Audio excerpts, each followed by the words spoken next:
kí wa pé ẹ káàárọ̀ bí ẹ bá ti ń wọlé à ń fi kíkí ọba Elédùmarè a fi ń kí wa o. Mo kí ẹ̀yin olólùfẹ́ wa káàkiri ibi tí ẹ bá ti ń darapọ̀ mọ́ wa. A kú ìdájí. Lákọ̀ọ́kọ́ mo kí ìyá tó bí mi lọ́mọ k'Ọlọ́run ọba Elédùmarè kó bá mi foríjì ìyá náà, kó bá wa tẹ́ sáfẹ́fẹ́ rẹ̀, kó bá wa pa àṣìṣe rẹ̀, gbogbo ohun tó fi sílẹ̀ kó má bàjẹ́. K'Ọlọ́run fi gbogbo ohun tí ó mí tó ṣì wà láyé tó jẹ́ àwọn ọmọ ẹ̀ kí ara ayé gbé. K'Ọlọ́run dúró ti gbogbo mọ̀lẹ́bí náà.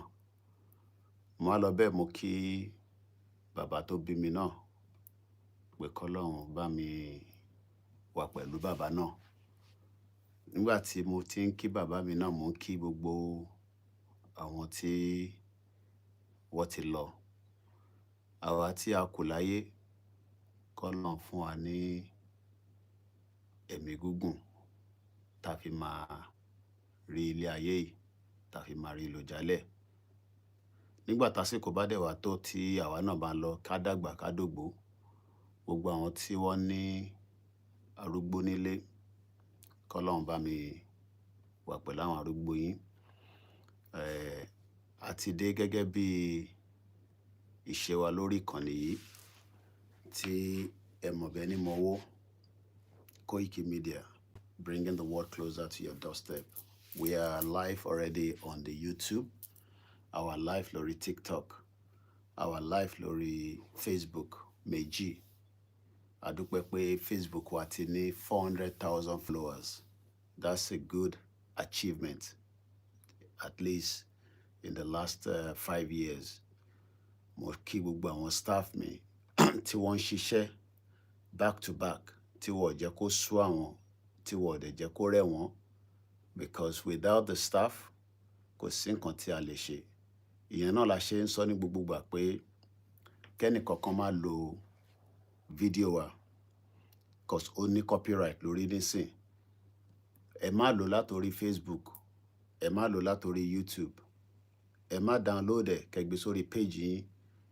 Ó máa ní conflict of interest pẹ̀lú organization wa, because organization wa ó ń lọ sínú a lot of changes.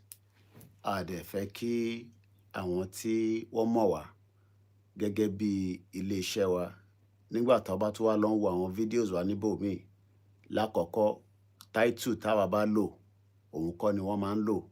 Wá tún wá lo àwọn nǹkan míì tó ń contradict ilé iṣẹ́ yìí. Ìyẹn ni mo ṣe ń sọ fún àwọn tí wọ́n máa ń lo fídíò wa tẹ́lẹ̀. A jọ ń ṣe Yorùbá nation ni, a jọ ṣe Yorùbá nation ni. A fẹ́ anybody ní copyright láti gbé fídíò wa kó wá máa lò ó lórí platform wọn. It's a conflict of interest. So once again, fáǹfààní àwọn tó gbọ́ Yorùbá, nobody is given the right to our videos. Do not use my video and do not pick it up and slam it on your own page. It might bring a bit of conflict of interest. You can watch the video live. If people are looking for me, direct them to my channel. Let them watch my videos on my channels. No one is allowed or given the right to use our video. It might become, backfire on your own channel. So be warned. It is very, very important that the message is very clear.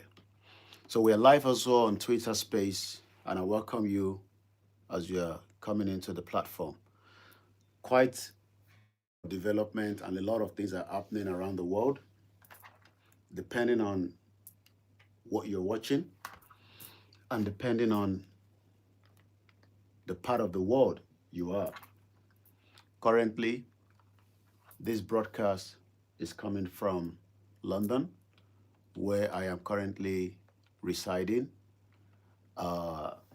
It is now 29 years that I've managed to live peacefully in this part of the world. What an amazing time. Mo dúpẹ́ fún Ọlọ́run. It is not by my power, neither is it by my strength, because living abroad is a big task on its own. And that is why I am grateful to my mother for the work she has done before she died, making sure that I am also privileged to live in this great country, because United Kingdom is a very beautiful country. It's a great country that has a lot of history. And at some point, I will continue, as I'm doing already, to document my years Timothy Gbeni UK. Maybe you can be of advantage. Bí a wúlò fáwọn tó ṣẹ̀dé, àbáwọn tí wọ́n ti wà nínú ilé already. Because living in a country like this is a big task and is a big influence. So, mo kí ara mi lẹ́ẹ̀kan sí pé in 29 good years that I have lived in the UK, it has been an amazing journey.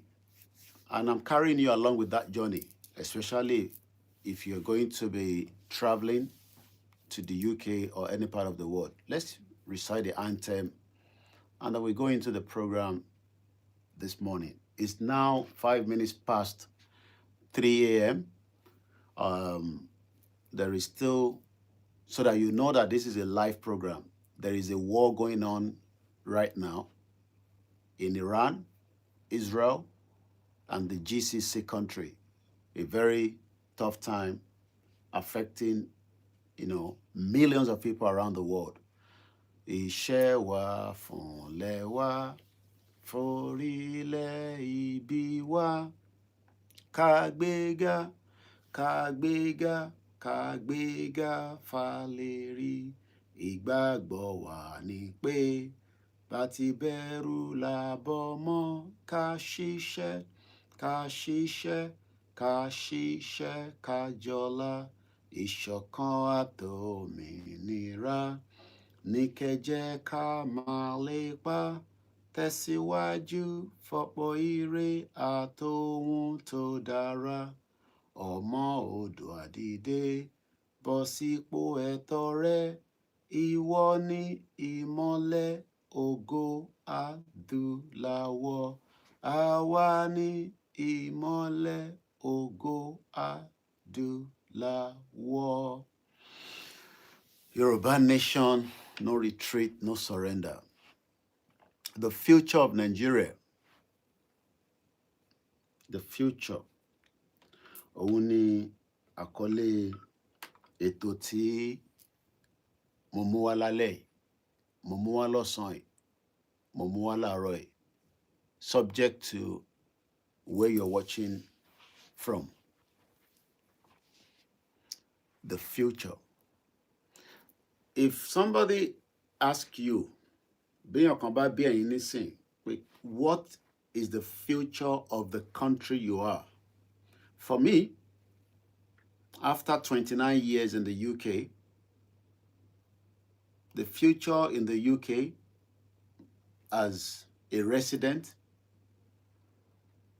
and someone that has family, I'm sure I should be concerned and worried.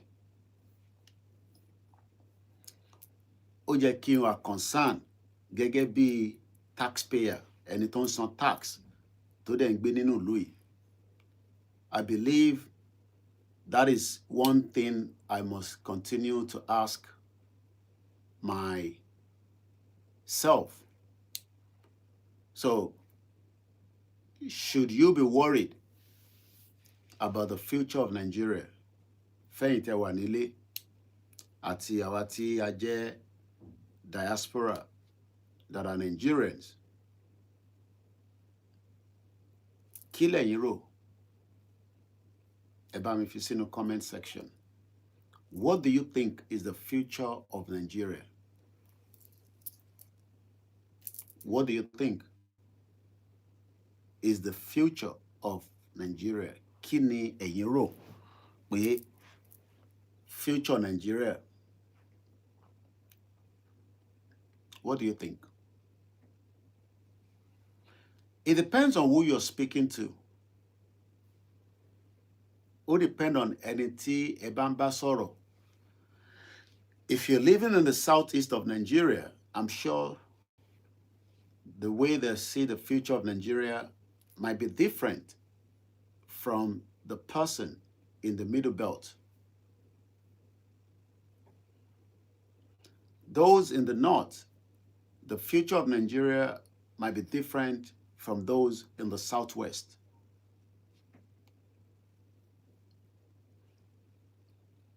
So as you being a citizen of Nigeria, what do you think is the future?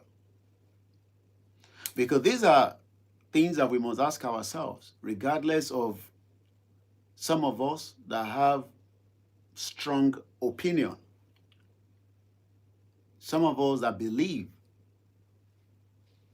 that the future for we, the Yorubas, in the southwest part of Nigeria,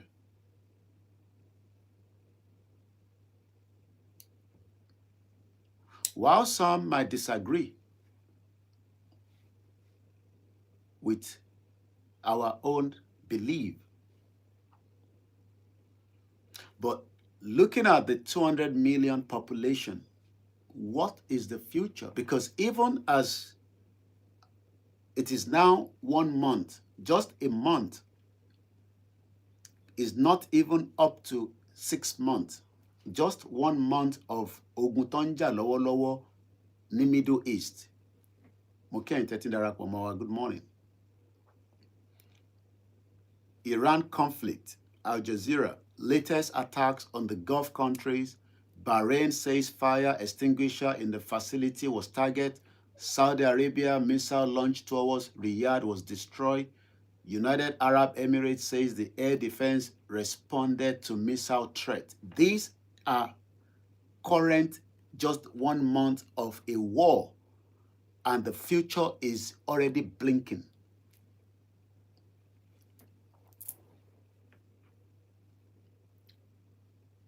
I mean, it has not even been up to 3 months, but it has destabilized the whole world, the global world that we are living today. Because according to the United Nations, there is approximately 195 countries, lágbàáyé, the whole world, ayé tá wà yìí. The world that we are today, I believe there are many other planets where people also are living. But and it has shown that we are going to be here for a very limited time. We are not going to be here for that 200 years, as maybe some of you have read it in your religious book, depending again on the belief of those religious books, because some people don't believe in it.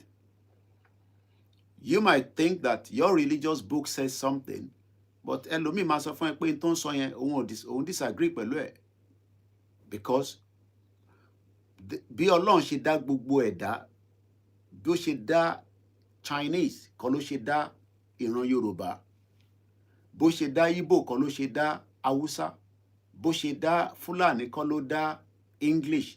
Kódà àwọn Scottish, àwọn náà wà against the English. Please let us share the program and interact. We're grateful for the 400,000 followers on our Facebook, Koikimedia.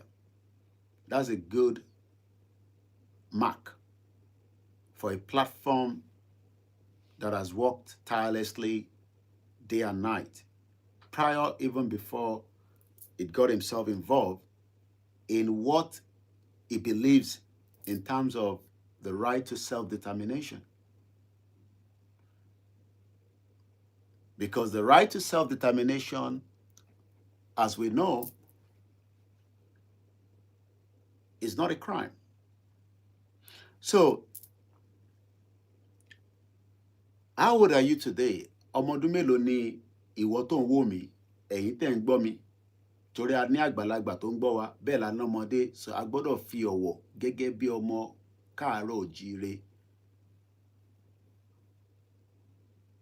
I am gonna be 50. Kọ́lọ́n fún mi ní ẹ̀mí gígùn àtàlàáfíà within the next couple of years. And even as someone that is a diaspora Nigerian and someone that is a resident of the United Kingdom, I am concerned for the two countries. Bishenwa concerned the UK, even in the adequate facilities, service, and things that I have, I am worried because would I be able to still get a good pension when I get to my pension age, just like my late mother got hers? Because the pension age in the UK is changing. I am worried. Let's look at some information láti fi ranra wa lọ́wọ́.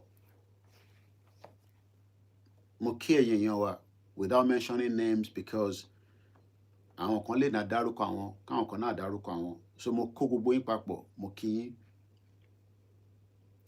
yín. Let's quickly look at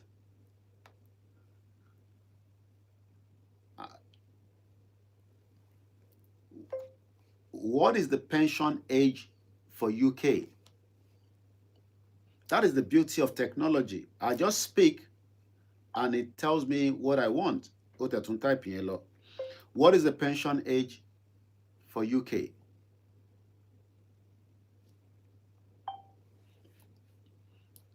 Okay. Am I connected to my Wi-Fi or hotspot? Yeah, let's see.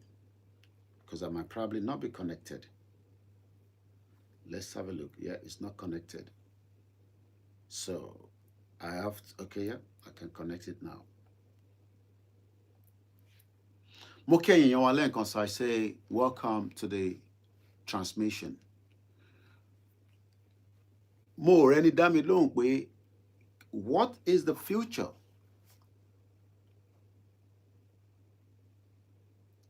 Because you should have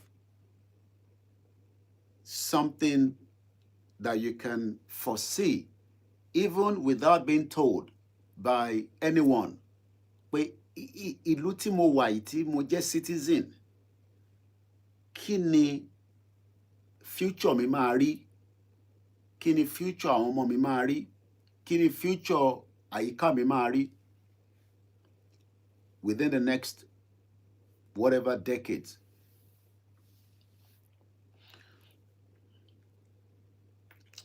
I think we might be having too many load on my device. So this is probably not connecting. All right.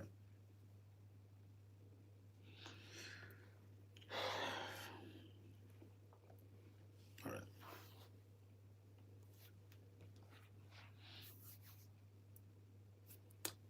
I received already my poll card tí ma fi vote ní UK ní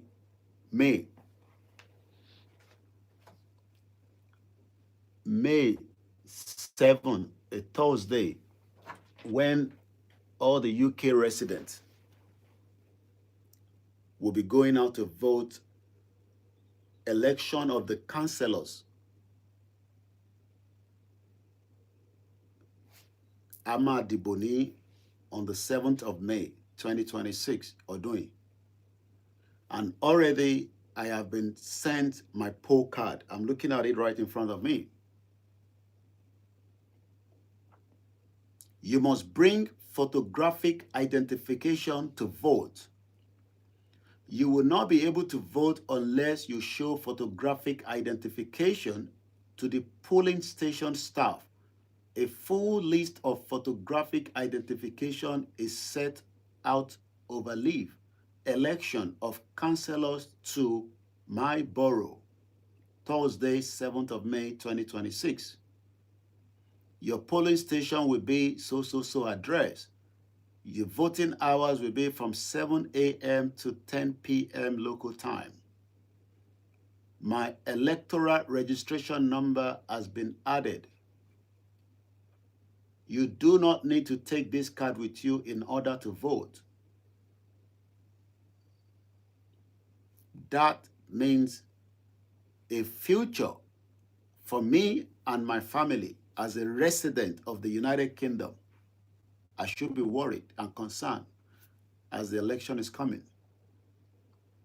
because I have to know who will represent me within the local government. Just like you need to know who should represent you within the local federal. A lot of activities of politics is going on right now in Nigeria. We are now back again, just like some of you, depending on your age, depending on your beer, you will start to understand the cycle of an election.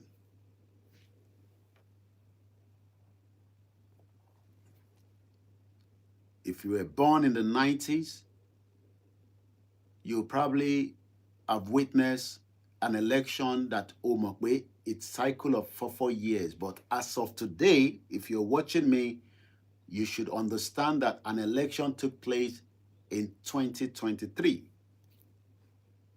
We are now again in another cycle of election. Election mi tutu tumbo. Odetin sumo. By this time next year, we will know if the election has been held, if the election has been concluded, if the result has been accepted, and if whoever emerged as the president.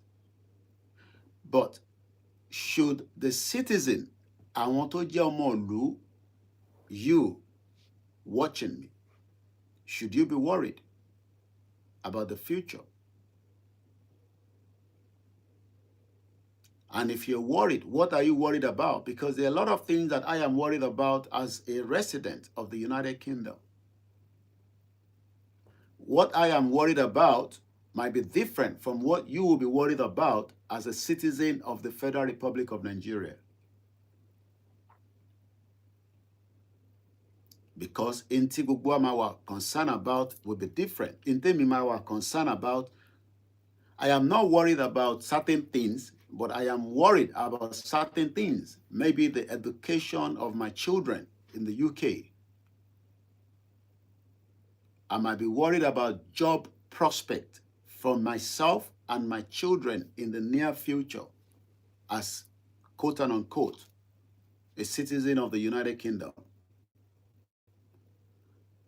The only difference between some of us as Nigerians diaspora is because we are now also worried about the future of that country where we have migrated from, Odimeji. While some might not even be worried because they have already accepted that that future might not be what they want.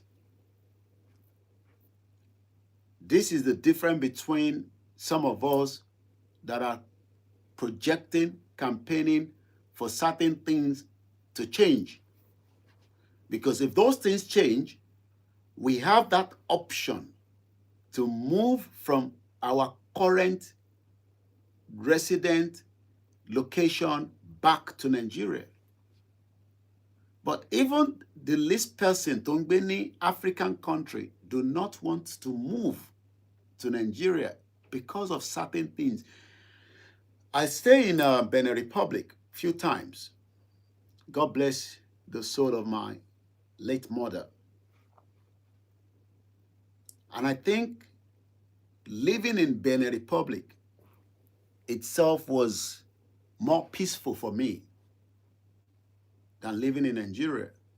It might not be the same with you, depending on how you see things. Bí mi ṣe rí Benin Republic, bí ẹni tó ṣì wà ní London ni mo rí. Bí mo ṣe rí Nàìjíríà, mo rí gẹ́gẹ́ bí ẹni tó wà ní London. Because wọ́n múná lọ ní Benin. The period I stayed there, the electricity was expensive, but I never experienced power outage. That means I was able to do everything that I would have done just like I live in England, because England is different from Wales. Wales is different from Scotland. And for the benefit of some of you that do not know, the Scottish do not want to be part of that kingdom, United Kingdom, even though English government jà. But every blessed day, the Scottish are telling the English that the union that brought us together in 1707 has now expired. We must have what we call a dissolution of the union and allow us to stay as our own people. They were given that option of a referendum in 2014, if I am right. But they were unable to exit due to certain things that the English told them. Wọ́n fi ẹ̀kọ́ gba mọ́ínmọ́ín kúrò lọ́wọ́ wọn.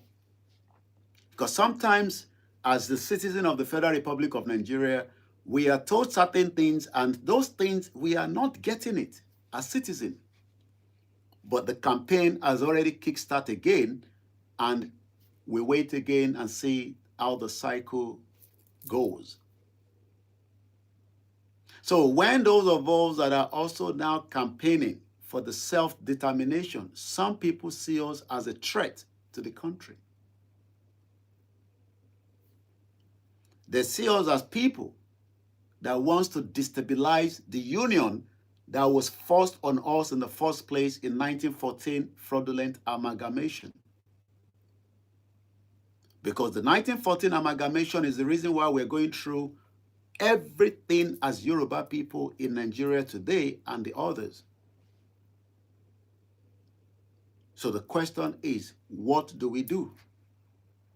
Do we continue to nurse the system and hope that maybe bí bàbá mi náà ṣe sọ títí tó fi jáde láyé ní Nàìjíríà, bí ìyá mi ṣe sọ títí? Luckily for me, my mother did not die in Nigeria, but because she saw Nigeria as a fake country and she ran away. And I'm pleased that she eventually lived the lifestyle that she wanted, not just for herself, but even for her children and the grandchildren. She had a lot of grandchildren.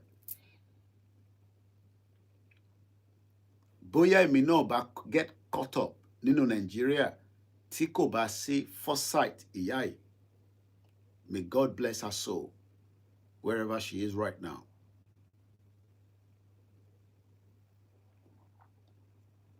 You don't have to agree with me. You might disagree, but I hope that whatever you disagree on, you will enjoy the benefit of that thing that you agree with. Because I do not agree that Nigeria will be fixed, regardless of whoever is in power, regardless of how the future might be, if we are still in the same current climate.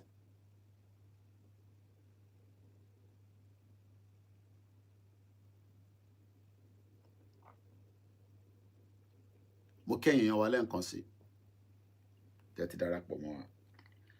Ìbéèrè tí mò ń béèrè ni pé kí ni future ìwọ ọmọ Nàìjíríà nínú Nàìjíríà? Because I realize that everybody just wants to hear about prophecy, or you're expecting me to come on the live show and talk about certain things that are becoming more as distraction. Because the reality of the future is what we should be talking about. But mo rí pé we are a people, we are used to that as people, as human beings. We love gossip. Maybe tó bá jáde òun náà rí nǹkan kan tó máa sọ nípa ilé, but the one that concerns me is your future. Those gossip are there for distractions. And that is how life is. Because you will be distracted from the reality of life until you fall into the ditch. Wọ́n ní ajá dúró ràn mí lẹ́rù tan tan tin tan. Ajá dúró ràn mí lẹ́rù tan tan tin tan. Nígbà tí gẹ́gẹ́ bí ìtàn tá gbọ́, wọ́n ní ìjàpá lo ọgbọ́n kinní kan fún irin tó ń pè ní elephant. Kódà elephant gan ló tún gbé pọ̀n sẹ́yìn pé mo lọ fẹ́ ọmọ ọba, bẹ́ẹ̀ ni ìwọ ló máa fẹ́. Eventually elephant ò mọ̀ pé trap ni wọ́n dẹ̀ fóun. So many of us just want me to come alive and still go with the bandwagon of things happening on the social media, realizing that this is a different platform where you will learn if you want to. We learn, we disagree, because I want to focus on the ball of our future, not the one that you are being distracted with, regardless of your take. Because if I am worried from my location, which is about 3,000 miles away to Nigeria, you should be more concerned.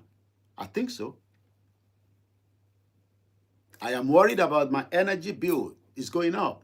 I'm receiving bills every day, letter, bam, bam, bam, bam, bam. This is a country where you are being bombarded back to back, with letters. Bó ṣe ń já kan nìkan dé, bó ṣe ń bá ìkan já, mímí máa dé, ìkan mo tún fẹ́ já nísìn. So that means I should be worried that what is my government doing? So you can see that I've just opened these, right? So now this is EDF. I want to supply energy, gas. But right now, ogun tó ń jà ní Iran, ó ti ń affect me ní UK. Because my gas, mo tan heater báyìí nísìn because it's cold. I'm feeling cold. So mo ti tan heater. Tó yá tó bá ṣe díẹ̀ máa lọ pa, because it is running on a cost. So I am worried. I am concerned that what is the government doing for me to make my energy bills to come down? Mo fẹ́ yẹ kó máa lọ sókè, ó ń lọ sókè tó pọ̀ jù. Bó dẹ̀ ṣe lọ sókè yẹn, kò bá the wages tá ń gbà, because the average wages is about £12.85, if I'm right, per hour. Má bá ń ṣí sí náírà, because mi ò gbé Nàìjíríà. Ìwọ ló ń gbé Nàìjíríà. Má bá mi ṣí owó tèmi tí mo ń earn níbí báyìí. Má ṣí sí náírà. You are expected to work at least 40 hours a week to be able to meet up your bills.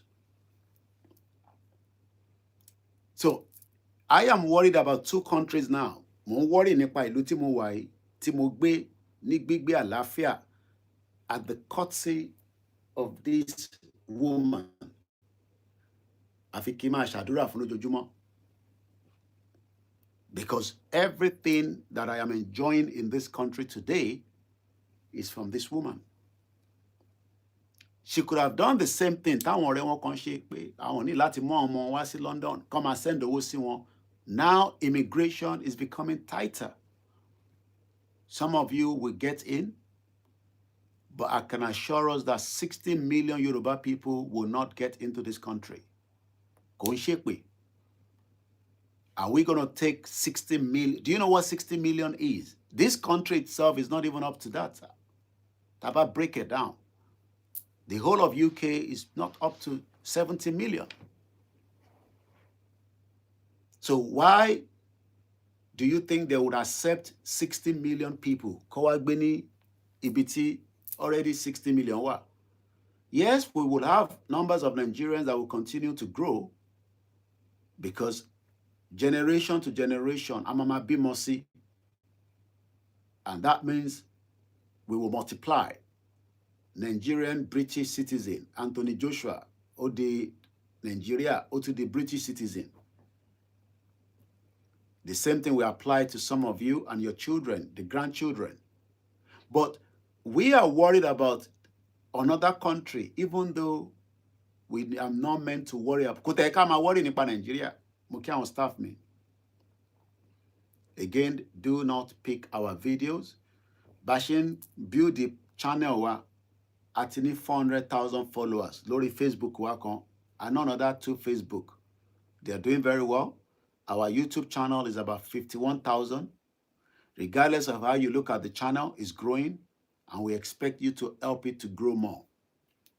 Because this is the only channel that would enlighten you without too much gossip. Because I realize that we love gossip. It's good. But they can take your heart away from the reality. Because the reality for you is, kí ni àwọn ọmọ mi máa jẹ kò ṣe lénìí in the next 10 years? Ṣé government lè tọ́jú mi tí bá fall sick? I know how the government of the United Kingdom looked after this woman up to her death, dignity. Tó bá jẹ́ pé Nàìjíríà ni mo mọ èyí tó máa cost wa. That I will be telling you more in the near future. Because I have even recordings. Tí mo mọ̀ pé ìyá yìí máa kú, tí mo kọ record nígbà tí wọ́n wá gbé wọn nínú ilé. Ṣé bẹ́ẹ̀ náà ló máa rí fáwọn èèyàn tiwa nílé? The future ni mo ń sọ ẹ nísìn.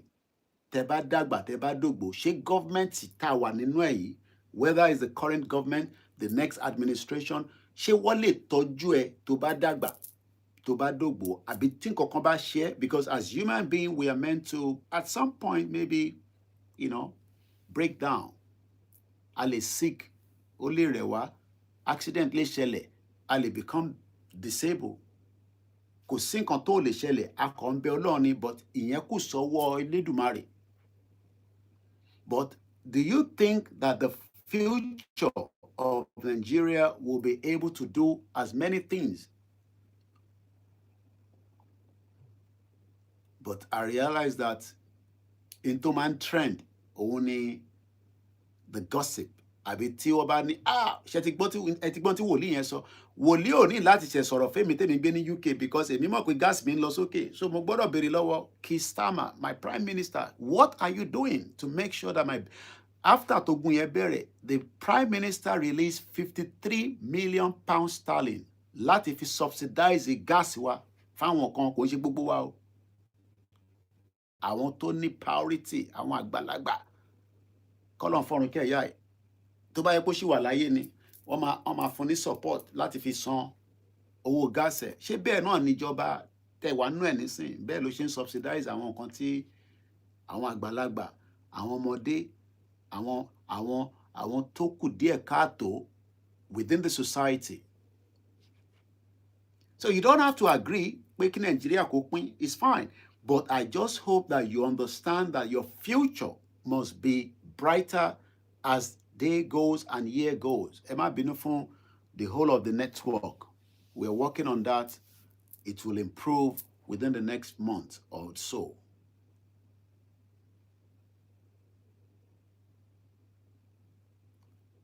Are you being deceived? Ṣáwa là ń deceive yín pé ká lọ sí future tó dáa, àbí the current one tí ó ń lọ lọ́wọ́lọ́wọ́ tó ń pè ní entity kan tó ń pè Nàìjíríà? Ṣé Nàìjíríà ló ń deceive yín ni, àbí àwọn tó ń béèrè fún right to self-determination, quote and unquote, kò ń ṣe crime? I believe before my mother died, mo rí ìwé kan lọ́wọ́ wọn tí Délé Fárótìmí kọ. She bought it on Amazon, and I believe is the Constitution. Can the current system turn on in Nigeria? Do you think that you can prosper without, quote and unquote, any illegal things around it? Surely prosper. Kó má tọwọ́ bọ government money. Kó má jí owó ìjọba níbi tó bá fi ẹ́ sí. I am not talking about those in the federal now. Ẹlòmíì wà nínú ọ́fíìsì ibi tó ti ń ṣiṣẹ́ tó ń fẹ́ ọwọ́. In the public and the private, especially the public, many videos have emerged on the social media where ẹni tọ́kọ̀ gbà sí ṣọ́ọ̀pù níjọ́ kan nígbà tó máa fi díjọ́ kejì, òun náà ti ní POS tiẹ̀ tó fi ń já owó lára ọ̀gá ẹ̀. But we blame the government.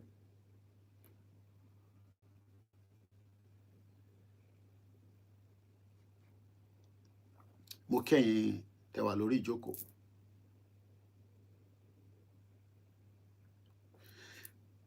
I'm reading now, financial market remain volatile as Iran war continue. Uncertainty remains on the end of conflict. U.S. financial market opened lower on Friday with the analysts blaming month-long Middle East crisis, or conflict rather. Oṣù kan lásán, wọ́n ti ń blame pé ogun tó ń... Now, ogun tó ń lọ nínú Nàìjíríà, conflict tó ń lọ nínú Nàìjíríà, gbogbo tó ń ṣe Nàìjíríà láti 60 years plus, do you think that it can just fizzle away and then our future will be bright in another 60 years, in another 10 years, 20 years? Lóòótọ́ wọ́n ní ẹni yóò máa yó ní bá ń gúnyán nínú kinní kan. But àwọn tó ní yóò yẹn kí la máa ṣe sọ̀rọ̀ wọn? They become a threat in the society. Kò ń sọ̀rọ̀ insecurity nìkan ló ń bá ọ̀rọ̀ Nigeria. The whole structure must be reset so that we can have a life to live. If that sector is not reset, a lot of people will suffer the long-term consequences of such. Mo kí bàbá wa Professor Adebanji Akitoye. He called me yesterday. Tó tún tójọ́ mẹ́ta páwọn gbúròó mi. We spoke at the UK time was 11:06. Nígbà tí mo reverse time yẹn padà sí American time. So that means kí bàbá yẹn ti jí ní 1, 2, 3, 4, 5. Bàbá yẹn ti wà awake at 6 a.m. Kí ló lè mú bàbá 92 máa fẹ́ dìde bá ẹni tó wà lọ́nà that continent sọ̀rọ̀? It's because the man is worried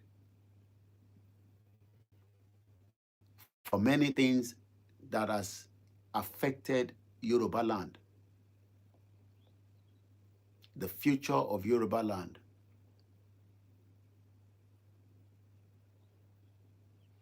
So mo kí ẹ̀yin yẹn wá.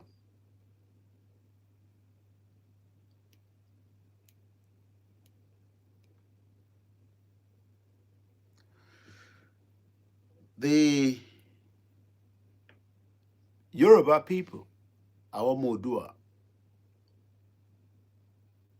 our expectations are very high after we have been well learned,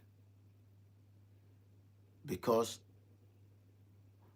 ọpẹ́lọpẹ́ bàbá Awólọ́wọ̀ tó ṣí ojú àwọn ọmọ Yorùbá sí ọ̀rọ̀ kákàwé.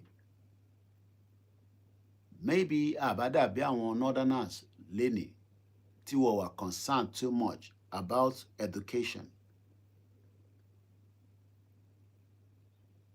Saki generation bàbá yẹn tó open up pé kí gbogbo ẹni tó ní àtẹni tó ní period yẹn because our tí gbé nígbé life tá ń gbé nísìn òun ni a fi ní many of àwọn èèyàn wa tó wà well learned. But bá ṣe wá kàwé tó ẹ wo position tá wà, a lè look after ara wa àtàwọn èèyàn wa gẹ́gẹ́ bí àwọn tó kàwé tó ní ìmọ̀. Ó ṣe ni láàánú pé situation tá bára wa nìyẹn. Ọ̀nà tá dẹ̀ máa fi reverse ẹ̀ ó kù sọ́wọ́ every one of us, not just one person, because mo lè máa worry nípa energy bill mi, electricity bill mi. The cost of food has also skyrocketed. Àwa dẹ̀ láti fi jẹ oúnjẹ Nàìjíríà tó gbọ́dọ̀ import wọlé. Bẹ́ẹ̀ dẹ̀ ni ìta fi jẹ tó jẹ́ ti Europeans gbogbo ẹ̀ ó ti lọ sókè, because oúnjẹ tó ń kó wọlé t'Áfríkà kò ń ṣe bíbẹ̀ láti ń gbìn, èyí tí wọ́n ń kó wọlé láti ọ̀hún, and they're very expensive. Tó bá tẹ̀ tó wá ní ẹni tó lè máa bẹ́ẹ̀ dáná nílé, tó bá ń dákà jẹ wàá rí pé nǹkan kì í síbẹ̀.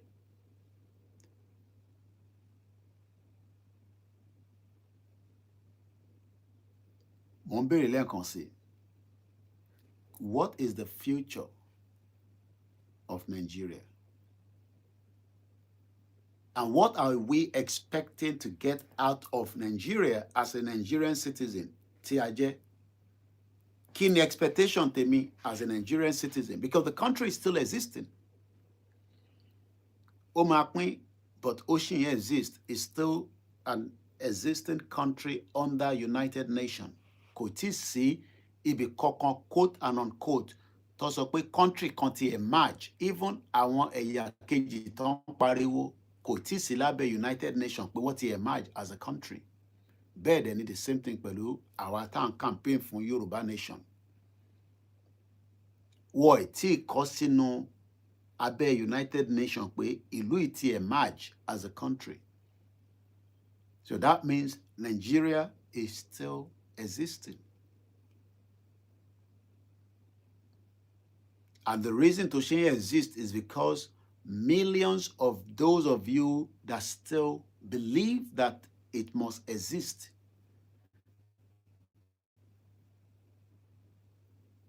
compared to another 500,000 or so that do not agree that the system will work. So we now have to, I am talking from our Yoruba people.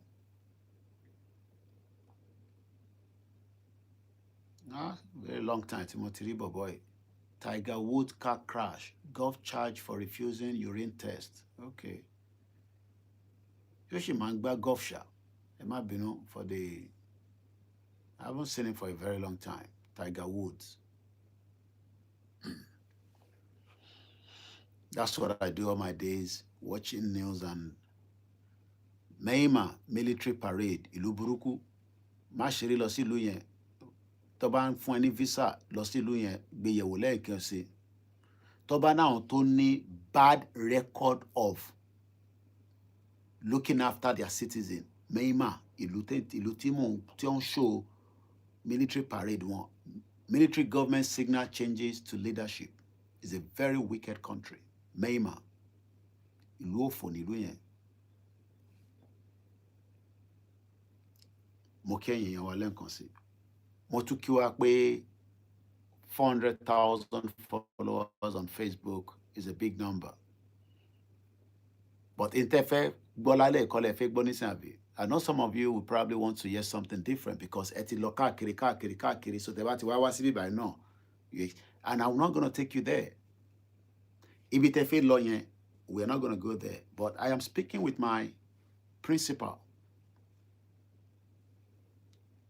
Àwa dúró tì, mo sọ fún ibi tó bá ń lọ. Sórí media tó ní yẹn, tó ń pè ní Koikimedia ó back ẹ̀ up ó tó jà fún ẹ, ìwọ máa ṣáà máa báṣẹ́ lọ.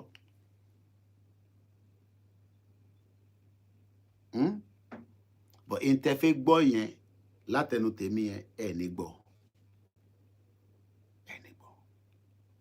But àlàáfíà ni bàbá yẹn wà, a dẹ̀ ń sọ̀rọ̀ dáadáa. Àti ibi tí èmi ń gbé yín lọ gangan ní ọ̀rọ̀ tèmi ń sọ òun ni ká dúró lé lórí. Èmi àti ẹ̀ ń sọ̀rọ̀. Torí ó gbọ́dọ̀ bá mi sọ̀rọ̀, èmi náà dẹ̀ gbọ́dọ̀ bá sọ̀rọ̀. But ìtajọ́ ń sọ yẹn kò ń ṣe fún wọn láti gbọ́. It's not for public. Privilege ni. Mo dẹ̀ mọ̀ pé n tí gbogbo Nàìjíríà fẹ́ gbọ́ lórí ọ̀rọ̀ ẹ̀ ó yàtọ̀ sí n tèmi fi present fún yín. Torí Nàìjíríà tèmi wá present fún yín nísìn òun kọ́ ló da Nàìjíríà rò, arákùnrin. Òun kọ́ ni problem Nàìjíríà. Problem Nàìjíríà ti exist kó tó bí òun náà.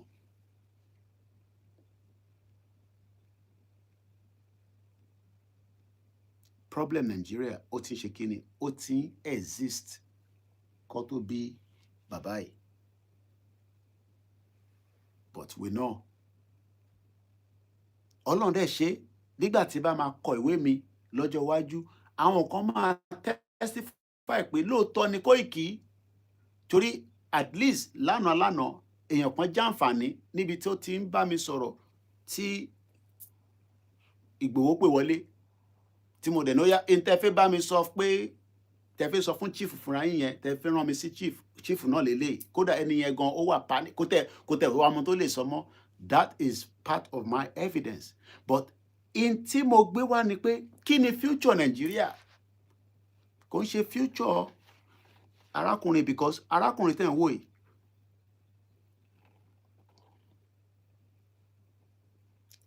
ó ní future fáwọn ọmọ ẹ̀. Future yẹn ò dẹ̀ kò lè blink. Èmi náà ní future fáwọn ọmọ tèmi, but mo ṣì ń wà worried nítorí pé certain things are changing. The UK is changing. Kódà àwọn ọmọ UK gan tí àwọn náà tún migrate jáde.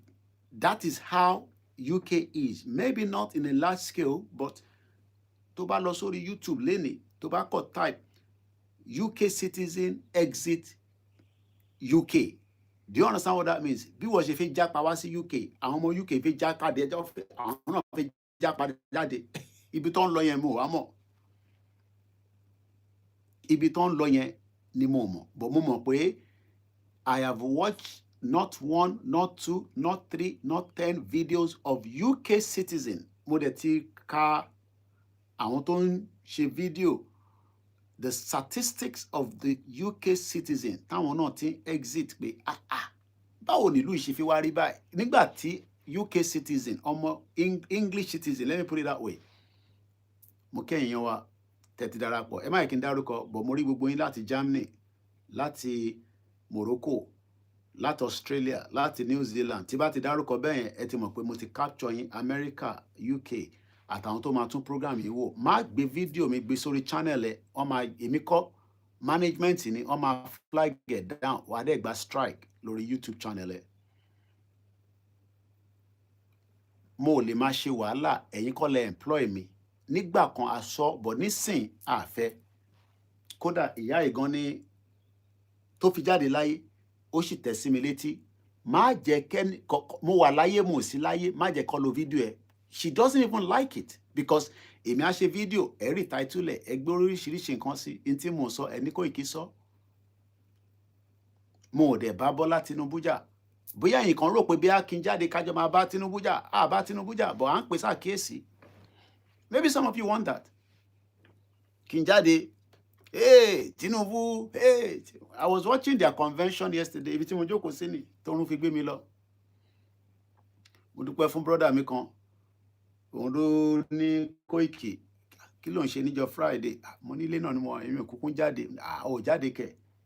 ó yá lọ gba iyán àti ọbẹ̀ kí ló máa ń jẹ, má sọ yẹn sórí social media. Bó ṣáà máa ń jẹ yán, mo ní máa ń jẹ yán. Ó ní Origin Zero nǹkan, mo ní mo máa ń mú. Ó rò pé mo ṣeré. Òun ló send £30 pé kò ní bàjẹ́ fún ẹ. Ní London mi báyìí ni ojú jókòó sí ni. Ara àǹfààní tèmi ń jẹ náà nìyẹn. Nígbà wọn dẹ̀ ló yán yẹn tán, ń sùn. Ìgbà tí mo jí mo rí pé wọ́n náà ń ṣe convention l'Abuja, mo rí President Bola Tinubu. Mo tẹ̀ mọ́ bí tó bá dé. Ṣóun ni flag bearer. But ẹ lọ wo fídíò yẹn dáadáa. Because psychology làwa, àwa máa ń study bí ṣe wo TV báyìí nísìn, wàá máa study body language. Àwọn tó bá ń wò mí náà nísìn, wọ́n máa ẹni tó bá ń gbé abroad ni ọmọ mi tó wà Nàìjíríà bẹ́ẹ̀ yìí máa wò bẹ́ẹ̀.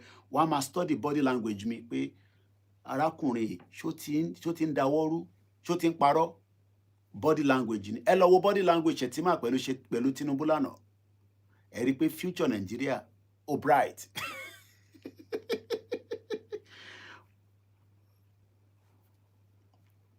Ibi tí mo ti ra yán yẹn mo ní dárúkọ wọn torí wọ́n fún mi ní advert.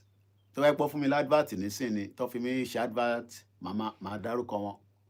But ìyán yẹn wò, but ó cost mi ní £14, kò pé £15.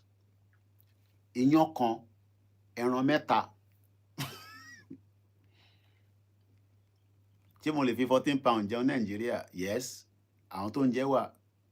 Because nígbà tí mo wá sí Nàìjíríà, mo lọ rí dádì wa kan, Amẹ́ríkà ló ń gbé, bọ̀wọ́ wà ń lé. A dẹ̀ ti miss ara wa for many years. Tó bá wá London, mo miss wọn. Tèmi náà bá lọ Africa, mo láǹfààní àti lọ Nàìjíríà dáadáa nígbà yẹn. But trip tí mo lọ yìí, mo lọ evidence o. Èmi kò ń ṣe time tá máa release gbogbo àwọn. Mo ní ti bá ìwé mi lẹ máa kà jù nínú àwọn tájọ́ ń ṣe Yorùbá Nation, because èmi ni the back end gbogbo Yorùbá Nation. Kò ń ṣe tẹnu. Ọlọ́run ló ṣe bẹ́ẹ̀ ni. But a lè máa jáde nísìn ká wá máa fún yín ní gbogbo nitty gritty. Ibi tí Yorùbá Nation dé leléyìí, ibi tó ń lọ leléyìí, a máa bá Tinubu jà, àní bá Tinubu ṣe, àti compromise. Ìntẹ̀fẹ́ gbọ́ nìyẹn, àti bẹ̀rẹ̀ sí, àti sọ di àṣírí. And that is what we love. We love things where we can move from this. Hey, tẹ́tẹ́ gbọ́n tí Koiki sọ. But lọ́jọ́ iwájú, màá fún yín ní gbogbo ń tẹ́fẹ́ gbọ́ tó bá fún mi láyè kí n release àwọn nǹkan kan jáde. But right now, Bàbá Akíntóyè ní ẹ máa báṣẹ́ lọ, because a máa délẹ̀ lérí, ìgbà tá a máa débẹ̀ la mọ̀. But a lè jókòó kí Fúlàní máa dún wòrowòro mọ́ Tinubu torí pé a láìkí Tinubu àbí. Ká wá filẹ̀ kí Fúlàní ṣanmọ́lẹ̀. Mo bẹ̀rẹ̀ ni o. Ká jókòó torí pé a fẹ́ràn President Bola Tinubu, ká wá jẹ́ kí Fúlàní kó ṣanmọ́lẹ̀ fún wa. Tó bá wá ṣanmọ́lẹ̀, ṣe mọ̀ pé Shettima ló máa di president. Ṣé tí Shettima bá wá di president, ṣé Shettima máa listen? Even gan Tinubu gan tí listen sí wa tán a fẹ́ tán. Ṣé Shettima ló máa wá dá wa lóhùn? Mo bẹ̀rẹ̀ ni o. Àbí? Mo kí gbogbo èèyàn wa. Mo ní èmi ni the last man standing. Èmi, Olayomi Koikimedia. Èmi ni the end Yorùbá Nation. Àjọmọdé lẹ̀ lérí, ìgbà yẹn ni mo mọ̀. Ó máa ṣẹlẹ̀ lọ́la ni. Ọ̀túnla ló máa ṣẹlẹ̀ ni. After tí Tinubu bá ṣe tán ni. Àwọn kan tẹ̀ ń béèrè pé ṣé tí Tinubu bá ṣe tán, ṣé ìgbà ilẹ̀ máa wá bẹ̀rẹ̀ Yorùbá Nation yín padà? Sorry. Gbogbo inú ilé mi Yorùbá Nation ni. Ṣé n kó jáde fún ẹ? Mo lẹ́rìí. Àwọn ò kúrò níbẹ̀. Adúró ti Yorùbá Nation pẹ̀lú gbogbo tí Ọlọ́run fún wa. Ìyá mi tó fi kú kò disagree pé Nàìjíríà ò ní pín. Yorùbá Nation mother to the core. Ọmọ ẹ̀ Yorùbá Nation son to the core. Bọ̀ ṣé ìrìn àjò tá à ń rìn lọ pẹ̀lú ọ̀rọ̀ Tinubu nísìn ká jáde ká máa bu àbí tẹ́ ń fẹ́ nìyẹn? Ọmọ olódò ọdẹ President Bola Tinubu. Ṣé ti gbówó fèmí tó bá ti ní evidence receipt? Ṣá fèmí náà ní receipt yẹn. Torí èmi náà wá ro owó yẹn. Ìtẹ̀fẹ́ máa gbọ́ nìyẹn, àwọn ọ̀rọ̀ bẹ́ẹ̀ yẹn. Ká wá sọ di fracas. Èyí tó kàn wá, tó ràn wá. Mo ní ìlú tèmi gan gbé, àwọn tó ń gbé ní Germany nísìnyí wà worried nípa energy cost wọn. Ogun Iran oṣù kan péré ó ti da gbogbo àgbáyé rú. Mo rí rú ẹ̀rí. Iran. Bí Iran ṣe wà yẹn, they have been planning for the war pẹ̀lú America for 20 years. Ṣé mọ̀ pé bí America ṣe bọ́ǹbù wọn tó, bó ṣe ju àdó olóró left and right, wọ́n sì ń ráyè penetrate to ju àwọn nǹkan míì síta because inú àpáta ni wọ́n build gbogbo tó build sí. Wọ́n ní 20 years ló take Iran láti fi build the underground tunnel wọn. Kò ń ṣe tunnel kékeré o, inú àpáta, ẹ̀mọ́ tó ń pè ní ẹ̀yìn àpáta, tó bá ṣẹ́rí mọ́ àpáta, orí ẹ̀ máa fọ́, òun lọ̀rọ̀ wọn. US-Israel attacks on Iran. Official says at least 18 people killed in Okom. Pẹ̀lú pé Amẹ́ríkà ti Inter-American jù síbẹ̀, mo kí ẹ gbogbo ẹ̀yin tí ẹ̀ ń darapọ̀ mọ́ wa, ẹ má yẹ kí n dárúkọ. Pẹ̀lú bí Amẹ́ríkà ṣe ń ṣe gbàgbòs fún Iran, ṣe lè believe pé Iran ṣì ń send the missiles jáde. Mo rí rẹ́rì. Because wọ́n prepare fún ọjọ́ èní ni. Do I agree with the war? No, we want peace. Peace la fẹ́ láyé. But ṣé a lè ṣe peace pẹ̀lú àwọn Fúlàní? Ìbéèrè tí mò ń bi wá láàárọ̀ yìí, ẹ dá mi lóhùn. Ṣé a lè ṣe peace? Can we have a peace accord? Ṣé a lè jókòó nísìn? Ó yá, àwọn representative wa nílẹ̀ Yorùbá, ó yá jókòó báyìí. Representative Fúlàní jókòó báyìí. Haúsá, ó dùn mí pé internet mi ò pick lórí tablet because Haúsá gan, mo rí fídíò Haúsá kan tó faraya burúkú, mo ti post ẹ̀.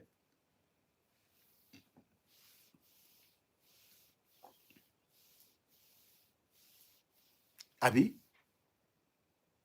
Igbo káwà báyìí, Middle Belt káwà báyìí, kí gbogbo wa sign peace accord pé bá ṣe ń sign peace accord yìí o, Fúlàní ò lè lọ attack àwọn èèyàn wa nínú abúlé o, so that Ìgbòho ò ní láti gba security o, Koiki ò ní máa pariwo o, àjọ wa sign agreement. Ṣé Fúlàní máa wá dáhùn sí accord yẹn? Èyí tó sign níjọ́ òní, ṣé wọ́n ti dáhùn sí? The 1914 amalgamation tó kó gbogbo wa sínú ibi tá a wà yìí. So because àwa ń béèrè fún Yorùbá nation nísìn, Fúlàní gbọ́dọ̀ ṣán Tinubu mọ́lẹ̀. Àbí? So tí bá ti wá ní Tinubu Fúlàní kó ṣán mọ́lẹ̀ o. So ṣé inú tèmi gbọ́dọ̀ wá dùn pé kí Fúlàní ṣán Tinubu mọ́lẹ̀? Torí mo disagree pẹ̀lú President Bọ́lá Tinubu.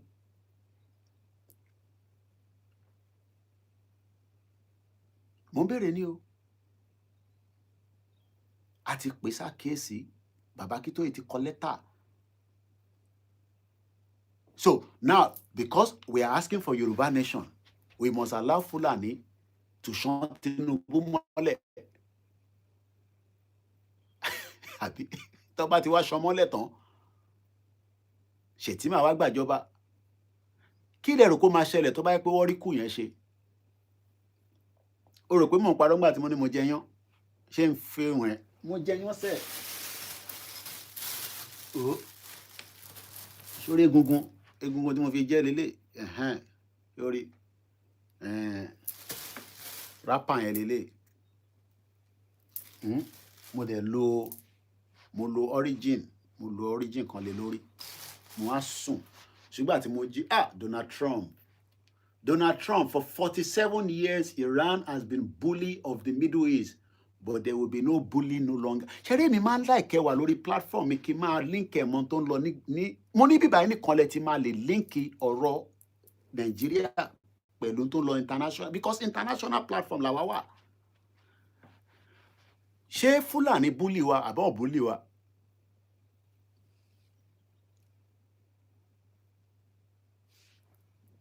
Mo ń béèrè ní o. Ṣé Fúlàní ti bully wa àbọ̀ bully wa? Mo kẹ́yìn tẹ́ wà lórí program. Má dáńtọ́, ṣọ́rọ́ ọmọ Igbo, ó máa wà against Tinubu, normal nìyẹn. But àwọn tó ń dá Tinubu mọ̀, mo rí chief priest, tẹ́ bá rí bó ṣe jókòó bẹ́ẹ̀bẹ́ẹ̀. Àwọn tó dá kan mọ̀, ọmọlọ́mọ. Ẹ wà careful pẹ̀lú àwọn orúkọ kan, àwọn ọmọ Igbo tó yẹ pé wọ́n ti lọ change orúkọ wọn sí Yorùbá. Ẹlòmíì account mẹ́ta ló ní o, bó ṣe wà yẹn. Account tó fi ń wò mí nísìn, ó máa yàtọ̀ sí account mi tó fi máa lọ wọ ẹlòmíì. Wọ́n wà bẹ́ẹ̀ o. Ìbí yẹn ló easy jù. Mo ń béèrè lọ́wọ́ àwọn èèyàn wa. Donald Trump sọ, òun ni mò ń kà lórí Al Jazeera nísìn. Screen wà lẹ́yìn mi. Mo ní screen bí mélòó kan, but ilé ni mo monitor. Command like Al Jazeera. Shaking funny volume. Muhammad, that Iranians, since the beginning of the war, have been retaliating. They say they retaliate in kind. All right. Kẹ́lẹ̀ mọ̀ pé àwọn èèyàn ta power tap gbé program yìí lọ síbi tẹ́ ẹ kó lọ torí kò ń ṣọ̀rọ̀ àṣírí ni mo wá sọ. Mo dẹ̀ kọ́rọ̀ àṣírí lẹ fẹ́ gbọ́.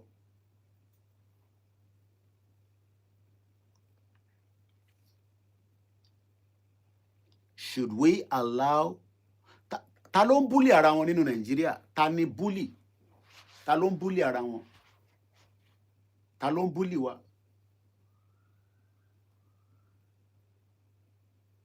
Ṣé President Tinubu ló ń búlì wa? Ṣé Peter Obi ló ń búlì wa? Ṣé Àtíkù ló ń búlì wa? Ṣọbásanjọ́ ló ń búlì wa? Ṣáwọn olóṣèlú wa ló ń búlì wa? Yes. I am not here to answer any question. N tó bá wọn ẹnìkẹ́ type lórí comment section. Gbogbo ẹni mò ń rí. Don't answer any question. Gbogbo question tẹ́ bá fẹ́ béèrè ẹ lọ sórí Google kẹ́ type ẹ̀ síbẹ̀ á dá yín lóhùn. Ọ̀rẹ́ múyàn sí bíbá. Wo àwọn kan wà nísìn n tó ń ṣe lórí social media ó yàtọ̀ sí táwa ń ṣe yìí. Social media is a big platform. Mo like it.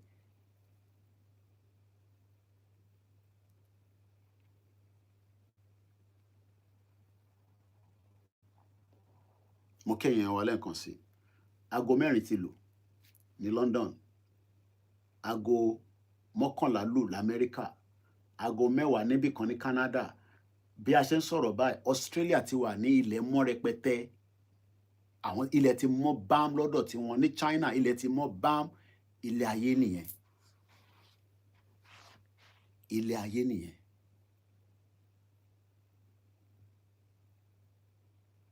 Mo ní ta ni ẹni tó ń búlì ara wọn? Àwọn olóṣèlú wa ń búlì wa. Yes. Wọ́n fún wa ní ilé ayé tí a fẹ́ gbé tó máa rọrùn fún wa. Wọ́n fún wa. But àwọn kan wà búlì tí wọ́n ó tún wá go extreme. Kí ló dé tó ṣe go extreme? Gbogbo wa la mọ̀. Because Britain tèmi ń gbé yìí ló gbé agbára lé wọn lọ́wọ́.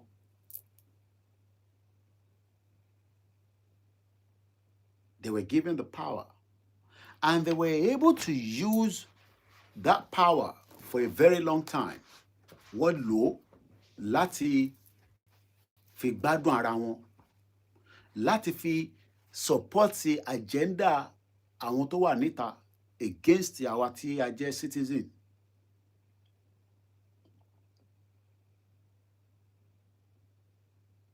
Aago 5 ní Nigeria, yes, I'm aware.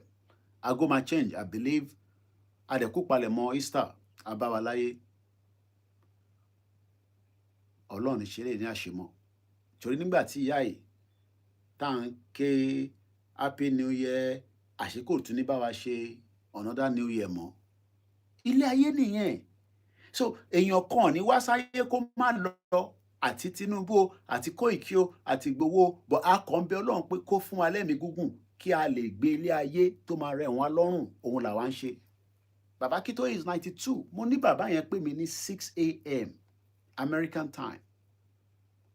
And we spoke for about 10 minutes. A great leader. Ẹ̀mẹ́rin ni èmi àti Igboho sọ̀rọ̀ lánàá. Olóyè. We spoke for 4 times. Kò dẹ̀ ń sọ̀rọ̀ 10 minutes là ń sọ. Even as busy as a schedule in Nigeria. But in tí ẹ fẹ́ gbọ́ ni àwọn àṣírí yẹn. Àbí? Èyí tí a bá ní láti respond sí, àti respond sí, and that's all. Because púpọ̀ ní yẹn ẹ fẹ́ kan tí mo respond sí yẹn, but tẹ́ bá dẹ̀ ti kà, that's it.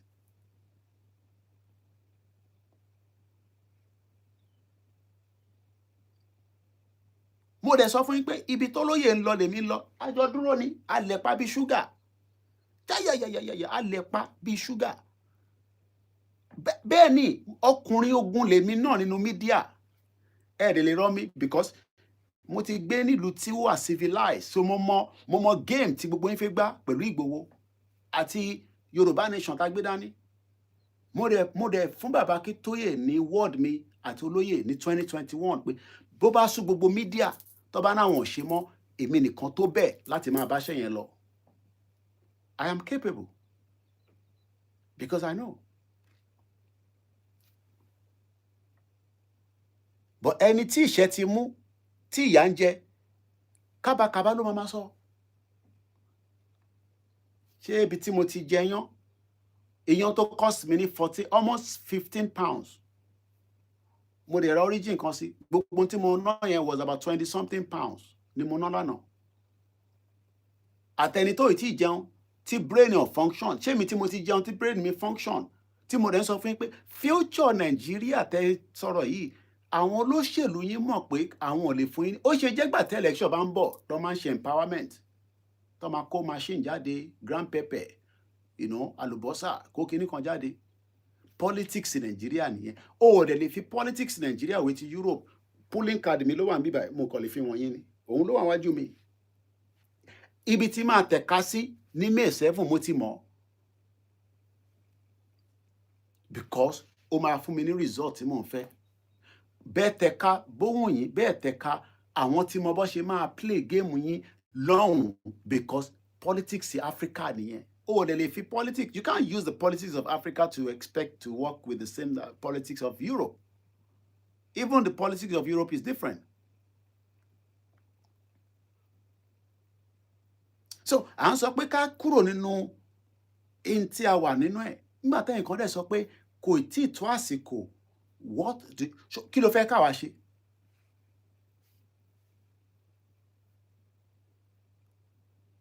Kí ló fẹ́ ká ṣe?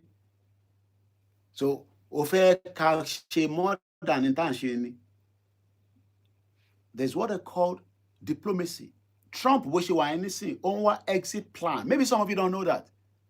With the might of America, ṣé mọ̀ pé warship wọn kan ó ti kúrò lórí omi, ó ti padà sí Cyprus, ó dẹ̀ máa wà out of commission for about 6 months because there was a fire lórí ọkọ̀ yẹn, lórí ship yẹn.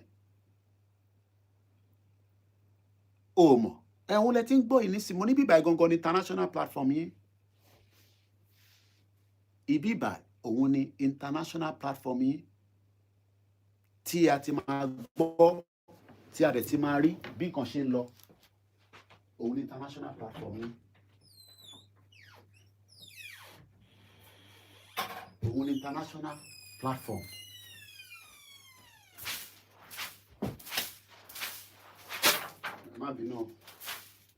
Òun ni international platform, because this is the only platform that gives you everything you need to know. Trump is looking for an exit plan out of the war. He's looking for an exit plan. Donald Trump is looking for an exit plan.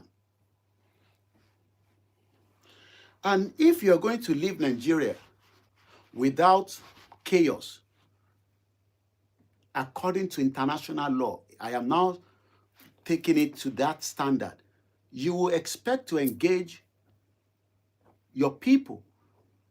Who are your people? We must even engage those tó kì í ṣe àwọn tiwa. A gbọ́dọ̀ bá wọn sọ pa fẹ́ lọ. A gbọ́dọ̀ sọ fún Hausa pa fẹ́ exit Nigeria. A gbọ́dọ̀ sọ fún Igbo. A gbọ́dọ̀ wá sọ fún àwọn èèyàn tiwa tó jẹ́ àwọn ọmọ Yorùbá, kò ń ṣe Yorùbá tó wà nínú government nìkan àti tó sì nínú government. So how do you want to exit Nigeria if tẹ́ bá sọ di ìjà? It will be done in a civilized, diplomatic way. Show my law easy bẹ́ẹ̀. Nobody can say so. But look, America has everything láti fi destroy Iran. Kò mí pé Iran náà jẹ́ran rírọ̀ o. Bẹ́ẹ̀ ṣe ń rí Iran nìyẹn. Iran tẹ́ ń rí yẹn. 20 years ló ti fi ń prepare for America fún ìjà tó ń jà lọ́wọ́lọ́wọ́ yìí. Kò dẹ̀ tí sí winner. kò tí sẹ́ni tó win o, depending on ẹni tó bá side tó bá, kò tí sí winner ní ìjà tó ń jà lọ́wọ́lọ́wọ́ yìí. Ó ti pé oṣù kan, February 28 níjà yẹn bẹ̀rẹ̀. America, ó ti sọ America báyìí. America is looking for an exit plan láti fi exit. And so far, Iran ní àṣẹ̀ṣẹ̀ bẹ̀rẹ̀ ni.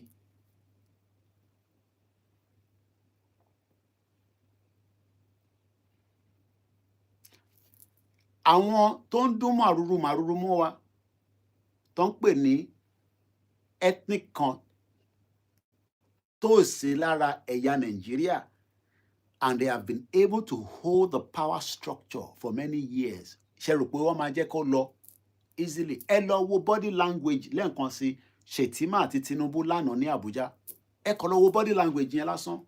Tó bá wá dé the next program, kẹ́ wá comment pé Koiki mo rí. But ẹ rírí yẹn. But èyí tí ẹ fẹ́ rí, èyí tó ń move lórí social media. Hey, ìgbògo, ìgbàgbàgbà, ìgbìgbìgbì. Israel wà láàrin ẹ̀yà tí ó ń bá wọn jà left and right. Bí Israel ṣe ń attack Iran, wọ́n attack Lebanon. Òun ló wà ó. Bó ṣe ń attack Iran, wọ́n gbà sí fún Lebanon. Tí Yemen bá dìde, wọ́n á tún gbà sí fún Yemen. So Israel is fighting on multiple phases. Bẹ́ẹ̀ni, Iran has been preparing for this war as far back as 1980. Ló ti ń prepare pé ìjọ́ kan máa dé táwọn àti America máa jà. Wọ́n ń jàjà yẹn lọ́wọ́ báyìí.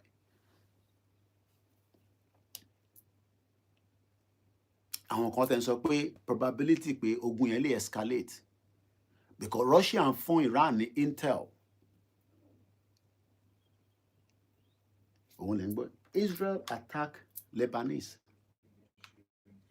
Israel for different parts of Lebanon. You've been reporting how in the past several hours there have been more Israeli strikes on Lebanon. What can you tell us about the areas targeted? Yeah, so once again, we have seen a pattern of Israeli strikes across the country. There were multiple airstrikes on a single... Multiple airstrike.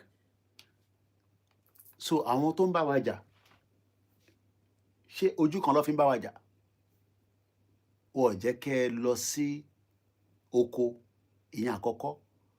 Wọ́n destroy economy ilẹ̀ Yorùbá ẹ̀kejì. How do we exit? Oṣù kan péré ló ń jàjà yìí o. Epo tí wọ́n ní. Do you know that Singapore ní kankan?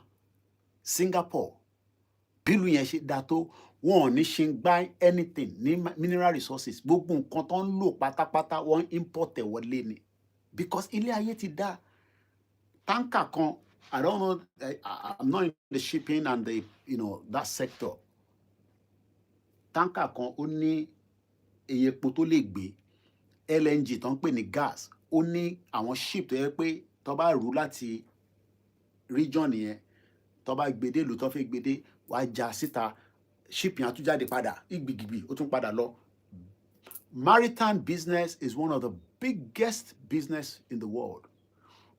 Àwọn undertaker, kò ń ṣe undertaker tó ń sin oko, wọ́n wá náà wọn ò lè guarantee ship kankan ní region yẹn lọ́wọ́lọ́wọ́ yìí. Pé kò dàbí Nàìjíríà tẹ́ ń wa mọ́tò tó ní insurance, ó tó bẹ́ẹ̀ ní London. Ìyẹn là ṣe ní mọ́tò mẹ́ta mẹ́rin, kí ló fi máa fi ṣe? Nígbà tó kì í ṣe A-list àbí A kinní kan. Ẹ̀yin tẹ́ wà Nàìjíríà lẹ máa ń ra mọ́tò mẹ́fà, ó ní insurance. So wọ́n lè insure àwọn ship yẹn. Gbogbo ship tó wà ní region yẹn nísìn yàtọ̀ sí yìí tí Iran bá sọ pé àwọn fún láyè kò kọjá. Malaysia nísìn wọ́n ti negotiate pẹ̀lú Iran pé jọ torí Ọlọ́run ẹ jọ̀ọ́ ṣọ́ra àwọn ọmọ ìlú wa kọ́ máa yà síta. Àwa wá ní gbogbo kinní tọ́lọ́run fún wa, ẹ̀bùn tọ́lọ́run fún wa tá a lọ ṣe wàhálà. A ní gas, a ní epo, a ní gold, a ní gbá aláwo. Future wo ni Nàìjíríà? Mo ń béèrè ni o. What is your future? Because bẹ́ẹ̀ mi gan ṣe wà ní UK báyìí lọ́wọ́lọ́wọ́ báyìí nísìnyí, mo wà worried about my future. And bossy ìwọ tó wà Nigeria, you should be worried. You should be concerned. Kódà, you should be more worried than èmi.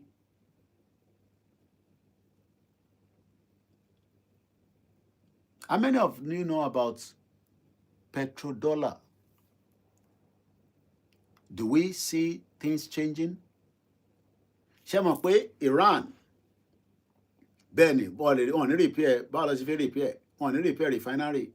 Àjàòkúta ló ń sùn kalẹ̀ síbẹ̀ láti jọ ìtọ́rí ṣe.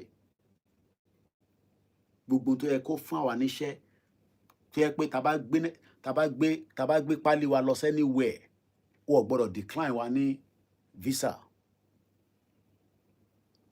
Tó bá dijọ́ Monday nísìn, èrò á sùn ní American Embassy. Wọ́n ti mọ èèyàn tó máa fún ní visa. Ọlọ́run á jẹ́ kí wọ́n wà lára tó máa fún. Torí èmi ò gbàdúrà pé kẹ́nìkan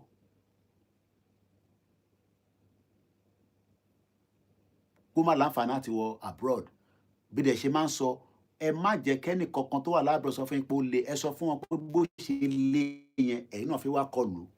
Tó bá dé bí báyìí, you can then do whatever you can do. Just make sure tó bá fẹ́ gbé nílùú tó fẹ́ lọ yẹn, regularize your status. That's all I can say.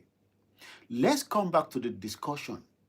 We should be worried or not be worried is why we are thinking of, if we continue like this, if you can't beat them, you join them. No, it's not about if you can't beat them, you join them. You would have to negotiate at some point with the federal government.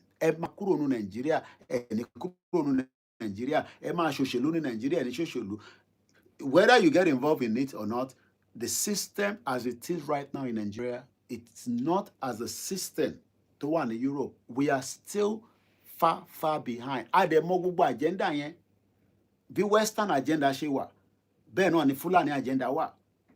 Ademo pa àwọn èèyàn wa kankan tó jẹ́ àwọn olóṣèlú wa ni, àwọn ọba wa kankan ni. They are not going to line with you because mùdùnmùdù yẹn làwọn náà ti ń gbádùn. Gbogbo 1914 amalgamation tá à ń sọ yìí, ṣe bí àmọ́ pa àwọn ọba kan náà wà nínú bó ṣe amalgamate wa.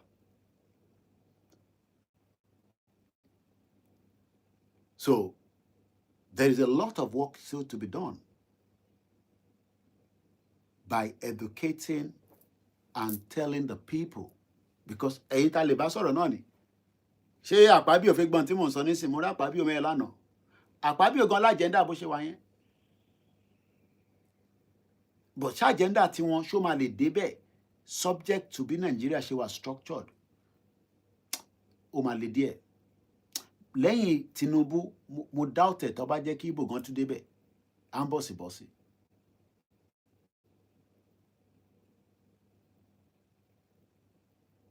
After Tinubu, mo rò pé mo rí Sàràkí tó ní òun contest fún 2027. Èyí tó ṣe ní Kwara ló ń lọ lọ́nkàn yẹn.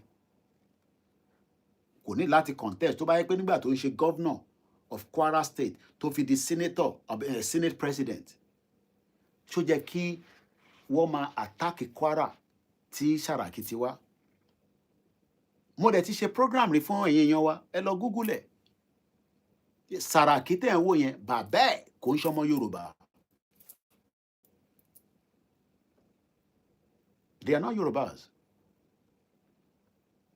So you can see how many things. Mo kí ẹ brother mi, òun ló tọ́jú mi ní Birmingham, mo ní dárúkọ ẹ̀. Èèyàn yìí, ó gba hòtẹ́ẹ̀lì fún mi tí mo sùn fúnjọ́ mẹ́ta, ó ṣoúnjẹ rẹpẹtẹ, ń dáhùn pé ṣẹ́ẹ̀fù gidi ni, Ọlọ́run wà pẹ̀lú ẹ̀, Ọlọ́run àpọ́n ẹ lé. Nígbà tí mo dọ́dọ̀ ẹ̀, ó yọ British passport ẹ̀, ó ní máa bá ń dúpẹ́ Koikimedia, ó ní British passport èmi lé, but ó wà worried nípa ẹ̀yin tẹ́ wà ń lé. Ó ní British passport, ó wà worried nípa ẹ̀yin tó wà ń lé. Ó ń wò mí báyìí, I'm sure kó wà lẹ́nu iṣẹ́ báyìí. Kò ṣe máa ṣiṣẹ́ ńlá, aago 6, ó jí mi wò báyìí ní ọ̀rọ̀ wọn kan wò mí àbí tó wáyé kókò lọ fi iṣẹ́. Èèyàn yìí, èèyàn ti gbowó ṣá. Àwítọ̀yàn kan ní mò ń retí yàn kan dáhùn pé kò ní dẹ́ lóhùn, èèyàn gbowó ni. Ìbéèrè tó ń bí yẹn kò ní dẹ́ lóhùn. Bẹ́ẹ̀ ni, because ọkùnrin ogun ni àìmọye tẹ́ ti pè mí àti àti ìyá ó ní ò gbọ́dọ̀ dalẹ̀ Ìgbòho má dalẹ̀ Ìgbòho àti àti ìfẹ́ tí mo dẹ̀ ní sí kò ń ṣe ọ̀rọ̀ ìfẹ́ orí social media, ìfẹ́ tèmi ní sí Ìgbòho kò ń ṣe ọ̀rọ̀ social media.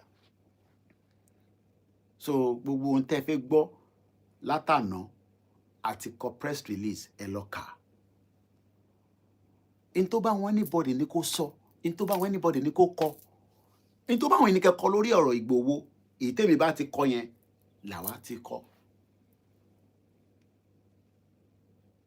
Bóun kó dé fìlà Tinubu lẹ́ẹ̀mẹ́ta àjọ ń lọ ni.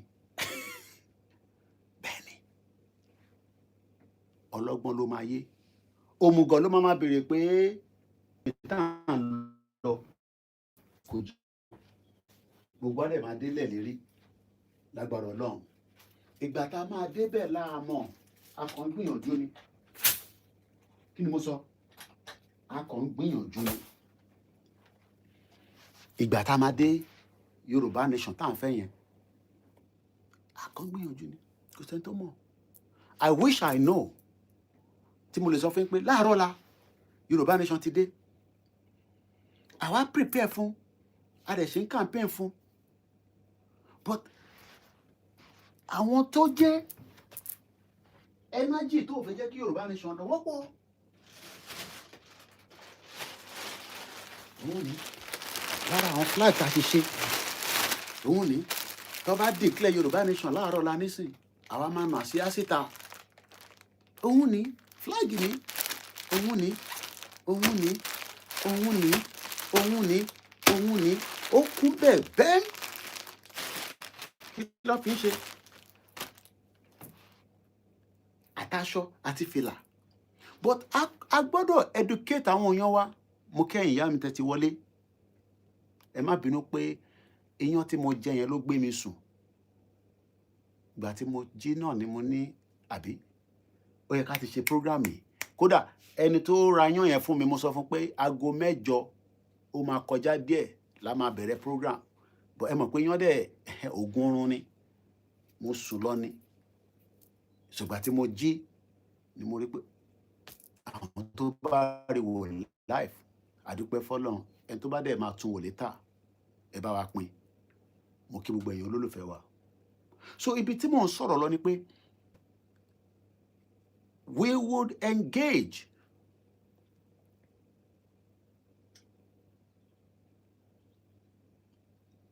Because some of you don't want us to engage with the politicians.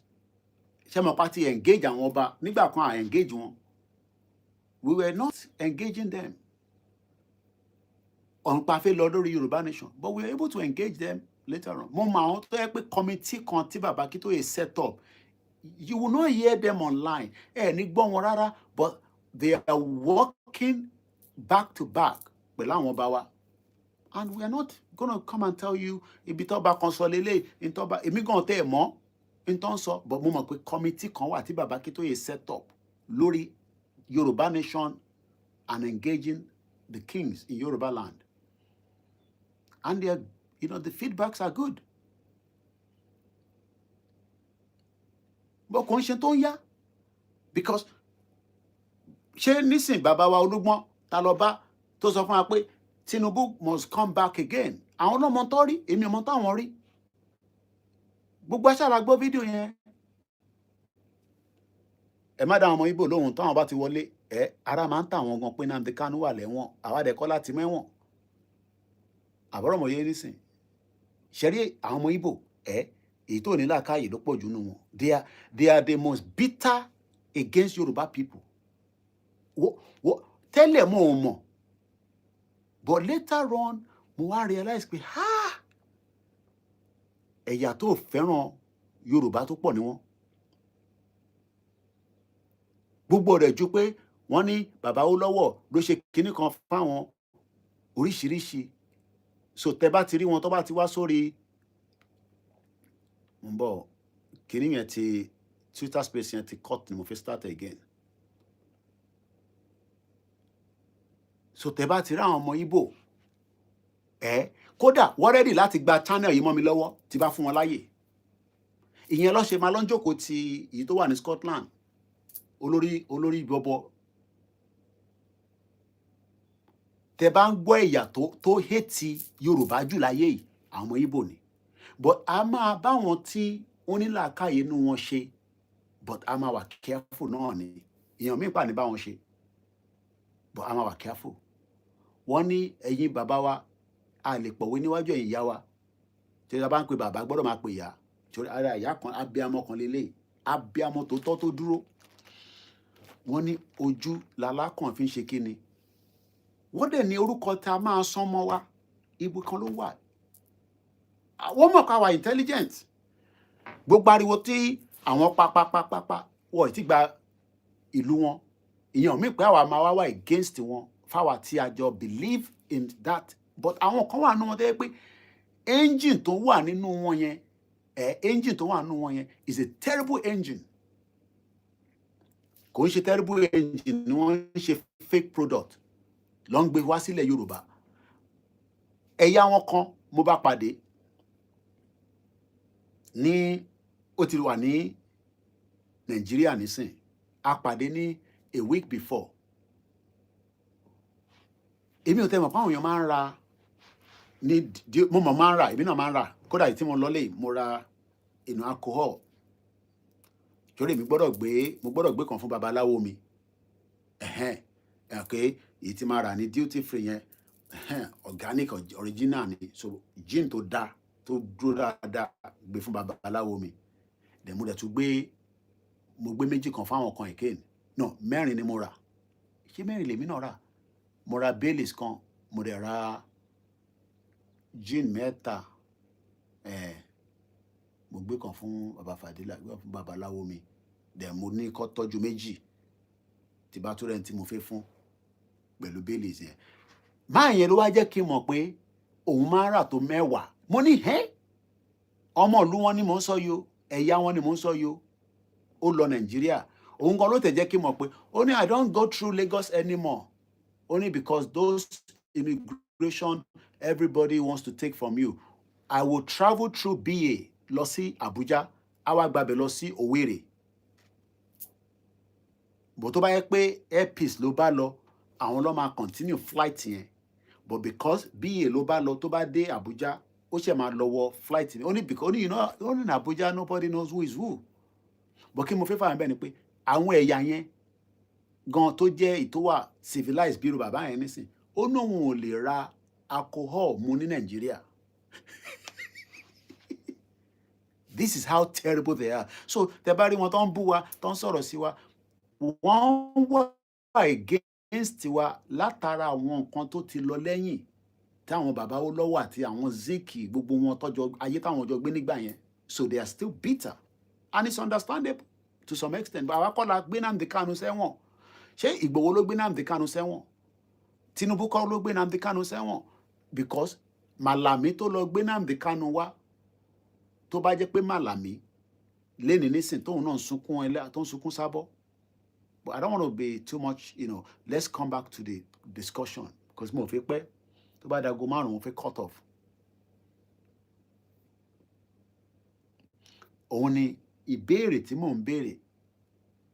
Àti rẹ̀ ni bá mi dáhùn ẹ̀. What is the future of Nigeria? Ìyẹn àkọ́kọ́. Ìkejì, are we in serious danger as, Yoruba land, Oduduwa land, southwest of Nigeria? Ṣé àwa in danger? Àbí we are just exaggerating it pé àwa in danger? Are we in danger? Tá bá dẹ̀ wà in danger, what do we do to stop it? Kí la máa ṣe? Should we just let it continue? Or should we continue to emphasize on how things need to be managed?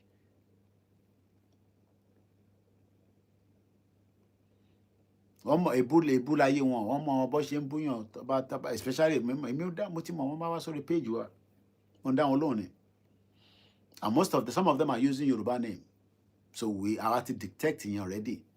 So if we are in serious danger, mo kí ẹ gbogbo Miami kò ní bàjẹ́ fún ẹ èèyàn yìí, èèyàn ti gbowó ṣá. If we are in serious danger, what are the remedies? Mo ń bọ̀, mo fẹ́ mú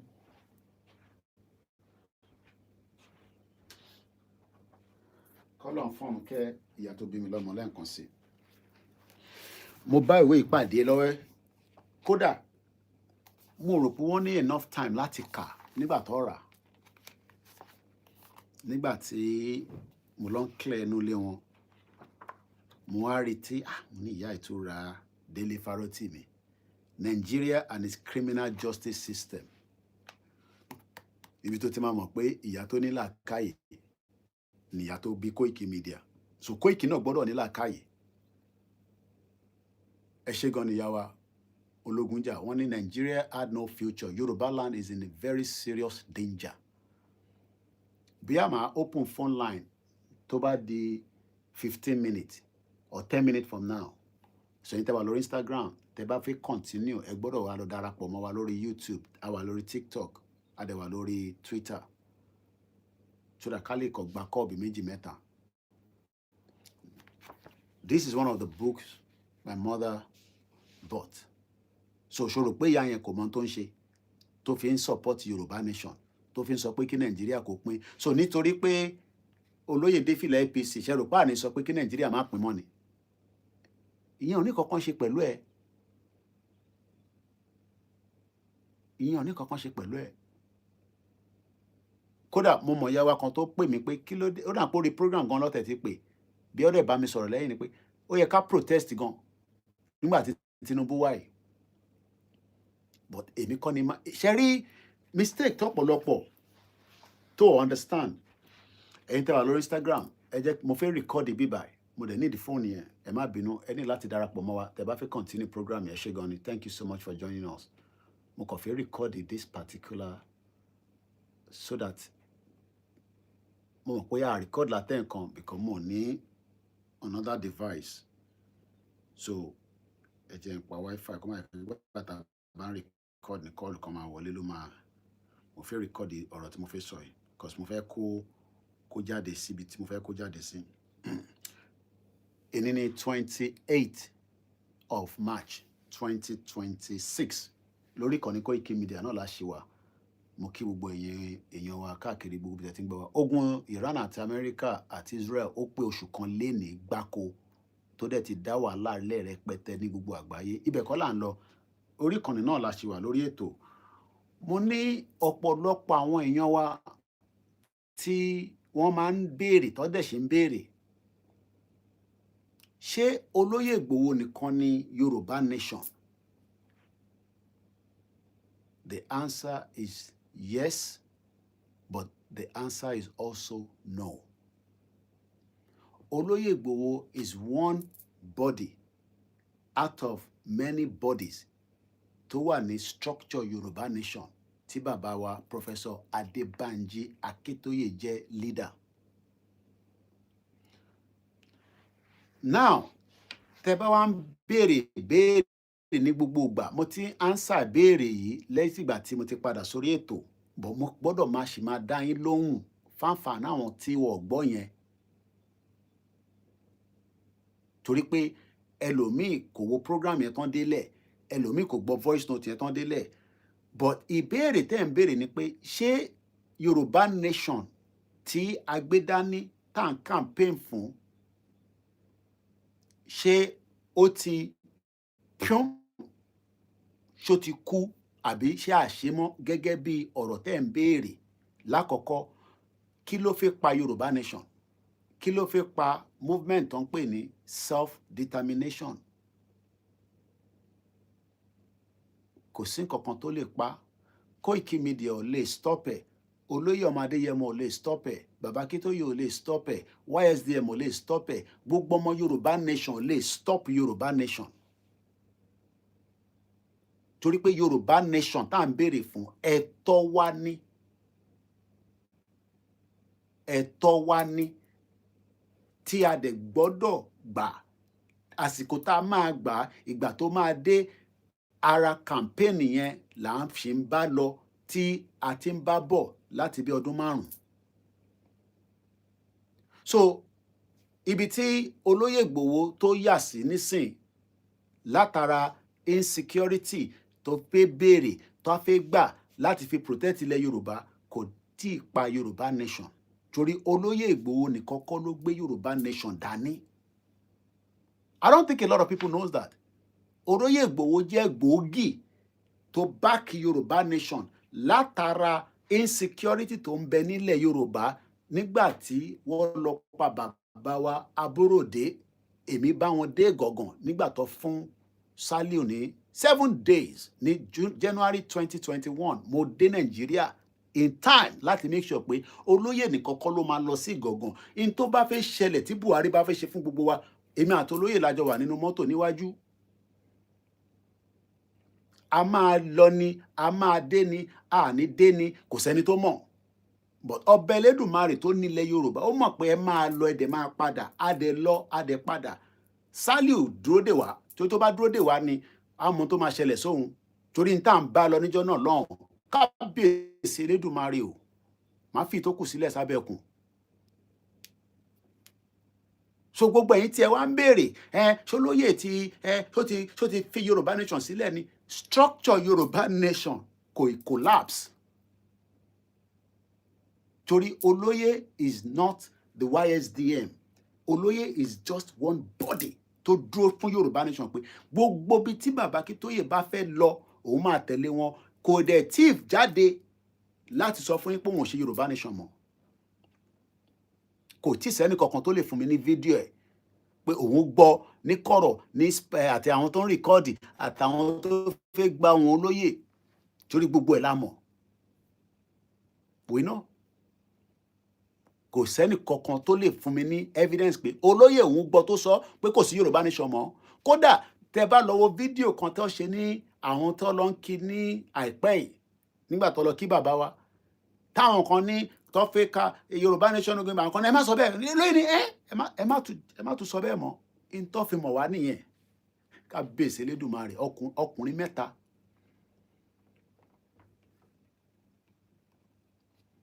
So ẹ má sọ fún wa nísìn pé olóyè ò ṣe Yorùbá nation mọ́, torí pé olóyè ọmọ Oòduà ni.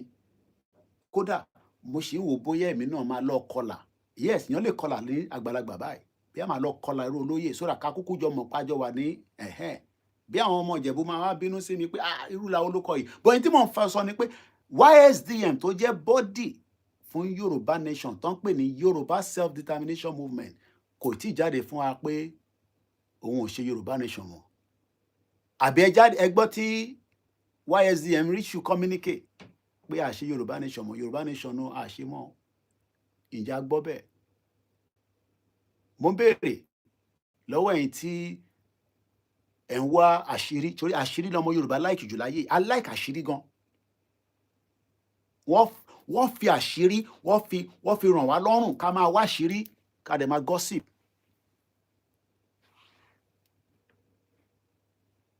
Àbọ̀rọ̀ mo yẹ nísìn. I like àṣírí ká dẹ̀ máa gossip. So gẹ́gẹ́ bí agbẹnusọ fún olóyè Ìgbòho tí mo dẹ̀ sì já agbẹnusọ ẹ̀ títí di àárọ̀ tí mo bá yín sọ̀rọ̀ yìí ní 3:45 AM ní London. Olóyè ò tí ì sọ fẹ́ni kankan pé òun ò ṣe Yorùbá nation mọ́. Ìrìn àjò tó ń rìn lọ́wọ́lọ́wọ́, ìrìn àjò táwọn onílẹ̀ tó gbélé lọ́wọ́ ni, ó dẹ̀ máa ṣe délẹ̀. Bó bá wá wọ̀n ẹ́, bínú bá ń bí ẹ sí, ìyẹn ò ní kankan ṣe pẹ̀lú ìrìn àjò tó lóyè ń bá lọ, nítorí pé olóyè ṣiṣẹ́ ẹ̀ lọ láì wo ẹnì kankan. Ìyẹn mo tún ṣe sọ. Ẹ má gbé fídíò mi tẹ máa wá lọ gbé táìtù mi lé lórí, torí ọ̀rọ̀ àṣírí làwọn èèyàn ń wá. Tó bá ti change táìtù lẹ̀, ibẹ̀ làwọn èèyàn máa lọ máa gbọ́n tí a sọ. Èyí tí ẹ kẹ́ gbọ́ gangan lórí ìkànnì Koikimedia ẹ ti miss ẹ̀. and we are in constant communication. Bí ṣe wà ní London, at least in a day, ó lè calls tèmi àti Bàámi Ìgbòho Òòṣà tó jẹ́ principal mi ta fi ń sọ̀rọ̀, tó ń sọ̀rọ̀ 10 minutes. Ẹ bá olóyè sọ̀rọ̀, ẹ bá olóyè ò kì í ṣọmọdé. Bẹ́ẹ̀ ni màmá mi máa ń sọ, olóyè ò kì í ṣọmọdé. Ó dẹ̀ ní ìyàwó àtàwọn ọmọ ẹ̀. Bẹ́ẹ̀mi ò bá sọ anything, àwọn ìyàwó ẹ̀ á máa bá sọ̀rọ̀. Kò dẹ̀ sí tó ń lọ lórí social media tí a mọ̀. A mọ̀ bí tí gbogbo géèmù oríṣiríṣi ti ń jáde. But àwọn ò ní láti máa respond. Torí tá bá respond sí gbogbo ẹ̀, a ti sọ di àṣírí, fracas. So, mo ó pé audio ta tún ṣe yìí, a máa ṣe bẹ́ẹ̀ títí. Mo ní mo ti jáde padà. Àwọn ìyá mi kan ti bẹ̀ mí pé Koiki ó ti ń pẹ́ jù. Àwọn mọ̀ pé ìyá ẹ̀ tó kú yẹn ó dùn ẹ́. Ọkùnrin mẹ́ta nìyẹn, má torí ẹ̀ kó jókòó tatarata. Jáde padà. Mo jáde tán fún gbogbo yín. Ẹ lè fa olóyè wálẹ̀ láyé káfàtà. Koikimedia ń bẹ lẹ́yìn ẹ̀. Ọbẹ̀ Elédùmarè dẹ̀ ń bẹ lẹ́yìn ẹ̀. Jésù ń bẹ lẹ́yìn ẹ̀. Ànábì ń bẹ lẹ́yìn ẹ̀. Gbogbo babaláwo ń bẹ lẹ́yìn ẹ̀. Gbogbo ṣó ń bẹ lẹ́yìn ẹ̀. Gbogbo àwọn ìyá ìjẹ́ ń bẹ lẹ́yìn ẹ̀. Bẹ́ẹ̀ ni èmèrè ń bẹ lẹ́yìn ẹ̀. Ẹ lè fi kankan ṣe olóyè. Torí ẹ̀dá tọ́lọ́run bá ti dá bó ṣe dá yẹn, kò sí nǹkan tẹ́ lè ṣe sí. Bó ṣe dá gbogbo ọ̀tọ̀ọ̀tọ̀ ni. Ṣé ọmọdé lolóyè at 50+ ọmọdé ni? Wọ́n ríran sí, àti gbọ́. Òun gan ríran sí rẹ̀. Ẹ̀yin lẹ́sẹ̀ máa ríran sí olóyè. Ẹ tẹ̀ bá wa ríran sí in tó ń lọ pẹ̀lú àṣírí náà ṣá ni. Ká ríran ìṣá ni. Èmi ò ní pé kò ń ṣe ta máa rí o. Ó ṣe jẹ́ ọ̀rọ̀, ẹ bá wa ríran sí nǹkan míì, ẹ fọ̀rọ̀ olóyè sílẹ̀. Ríran. Ẹ fọ̀rọ̀ olóyè sílẹ̀. Tinubu máa wọlé kò ní wọlé, kò ń ṣe torí olóyè Ìgbòho.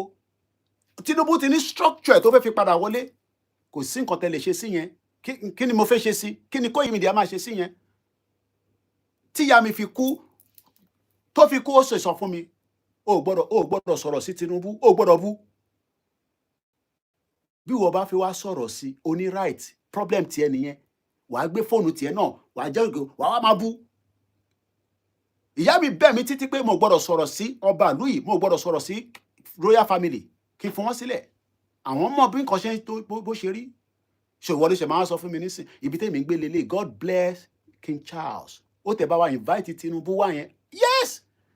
After 30-something years. Does that mean pé a ní question President Tinubu lórí ọ̀rọ̀ Yorùbá nation pé ọ̀nà tó máa fi lè ṣe ẹ bá wa ṣe ká lè máa lọ torí a kì í ṣe kankan náà. Mo dẹ̀ sọ pẹ̀lú full chest mi. Ibi tó lóyè bá ń lọ ni mo dúró tì. Gbogbo mídíà mi pátá, ẹni tó bá tẹ́ lọ́rùn náà tó àjọ ń ṣiṣẹ́, mo ti sọ fún wọn kó walk away. Torí ibi tó ń lọ yẹn là ń lọ. Ibi tí bàbá Akíntóyè ń lọ là ń lọ. Ibi tí YSDM ń lọ ni mò ń lọ. Mo ní bàbá Akíntóyè kí n tún sọ sínú ọ́díò yìí. Bàbá pè mí ní àná 27th of March 2026 at exactly 11:09, which is about 6 a.m. l'Amẹ́ríkà. Kí ni bàbá 92 lè máa dìde ní 6 a.m. tó bá ń sọ̀rọ̀ in tó ń lọ Nàìjíríà tó ń dùn nígbà àyà. So ẹ jẹ́ ká ṣe sùúrù fẹ́yìn tẹ́ ń béèrè. Àtẹ̀yìn tẹ́ ń ṣe àtẹ̀yìn tẹ́ ń ṣe hà. Àdẹ̀mọ́ bí globalist ṣe ń work. Mo ti sọ̀rọ̀ globalist fún wa many times lórí program mo dẹ̀ fi ẹkọ́ dìò ìpẹ́ ó ti ń lọ sí 11 minutes. A mọ bí àwọn globalist ṣe ń work. Bó ṣe ń work náà ló ń lo àwọn tó wà nulẹ̀ against ara wọn. A mọ media tó máa fẹ́ fight against olóyè nǹkan tó lóyè gbé dání lọ́wọ́lọ́wọ́ nísìn àti tó ti ń gbé bọ̀. Tó dẹ̀ jọmọ Yorùbá. Ẹni tó bá ti yé lọ́rọ̀ yẹn ó yé. Torí wọ́n ti gbowó níta. Bẹ́ẹ̀ ni àwọn media tẹ́yìn rí yẹn tó ń jáde tó náà fẹ́ ṣe president kò dẹ̀ lè ṣe president Nàìjíríà torí wọn ò ní dìbò fún. Wọ́n fọ́ndẹ̀ láti ta ni. Gbogbo ẹnu mo fi sọ. Wọ́n fọ́ndẹ̀ láti ta tó ń ṣòwò kékeré. Mo ní èmi àti yín lórí social media yìí àjọwọ́ ṣòkòtò kan náà ni. Lórí ọ̀rọ̀ ilẹ̀ Yorùbá àwọn ò ní yí ẹsẹ̀ padà. but abẹ́ bàbá Tinubu ẹ bá wa ṣe the needful lórí ọ̀rọ̀ ààbò ilẹ̀ Yorùbá ó ṣe pàtàkì ó ṣe kókó. Enough is enough. Wọ́n lè máa dún wùrúwùrú mọ́ wa. So mo kí gbogbo ẹ̀yin tí ọdún yìí bá dé ọ̀dọ̀ yín, tó bá ti ń dọ́dọ̀ yín, ẹ má fi ṣe ẹ̀yin nìkan, ẹ jù síbòmíì pé Koiki ló ń sọ̀rọ̀, agbẹnusọ lóyè Ìgbòho Òòṣà títí di bílẹ̀ ṣe mọ́ yìí. Mo kí gbogbo èèyàn wa lẹ́ẹ̀kan sí. So fẹ́yìn tẹ́ bá fi pè kákọ̀ṣe ní pápápá, tá a bá ríyàn bíi méjì mẹ́ta studio number ẹ lè pè wọlé kẹ́kọ̀ọ́ bá wa fi ohùn díẹ̀ sí ni. Wá tá a bá ń ṣe yẹn mo rí àwọn èèyàn wa, àwọn èèyàn gidi. Mo rí brọ́dà mi Abiodun George, mo ò rówó fún un. Tẹ send message sí mi níjọ́ òní mo àwọn èèyàn márùn-ún kò bá àwa náà social media má jẹ́ kó fi deceive ẹ. Kò mí pé torí ajókòó sí bíbà wo ìyá tó ń fún mi òun ni. Ó ti Ọlọ́run ti bá mi fi síbi tó dá báyìí. Àbúrò mi tẹ̀ lọ sílé bàbá mi níjẹ̀bú Òde. Ó wá send ẹ mọ̀ pé nígbà tó ń ṣe highway wọ́n ṣàpadà move burial ground pọ̀ sí wa. Bàbá mi ó ti move ẹ̀ wá sínú ilé ó ti pẹ́ o. Ó wá send ẹ̀ sínú group tí gbogbo àjọ wà wá ọmọ màmá. Ó send ti ìyá látẹ̀ ìyá tó bí bàbá mi. Àwọn èèyàn ti lọ́gán o. So mo kí gbogbo èèyàn wa. Mo kí bàbá mi Waris Jinadu. Mo kí ẹ̀ tẹ́ wà lórí TikTok. A lè dáhùn gbogbo ìbéèrè tẹ́ bá ń béèrè. So àwọn ìbéèrè kan wà tẹ́ fẹ́ mọ̀ tí kò necessary ká sọ fún yín. Ìtọ́ bá necessary a sọ fún yín. Mo kí bàbá wa Augustina ọmọ Máyọ̀wá wọn náà wà níbí báyìí ó kí mi o. Mo kí ìyá mi Comfort Ológunjà kò ń ṣe tẹnu ìyá yẹn kò ń sọ̀rọ̀ ọdún 5 nísìn every month kò járí.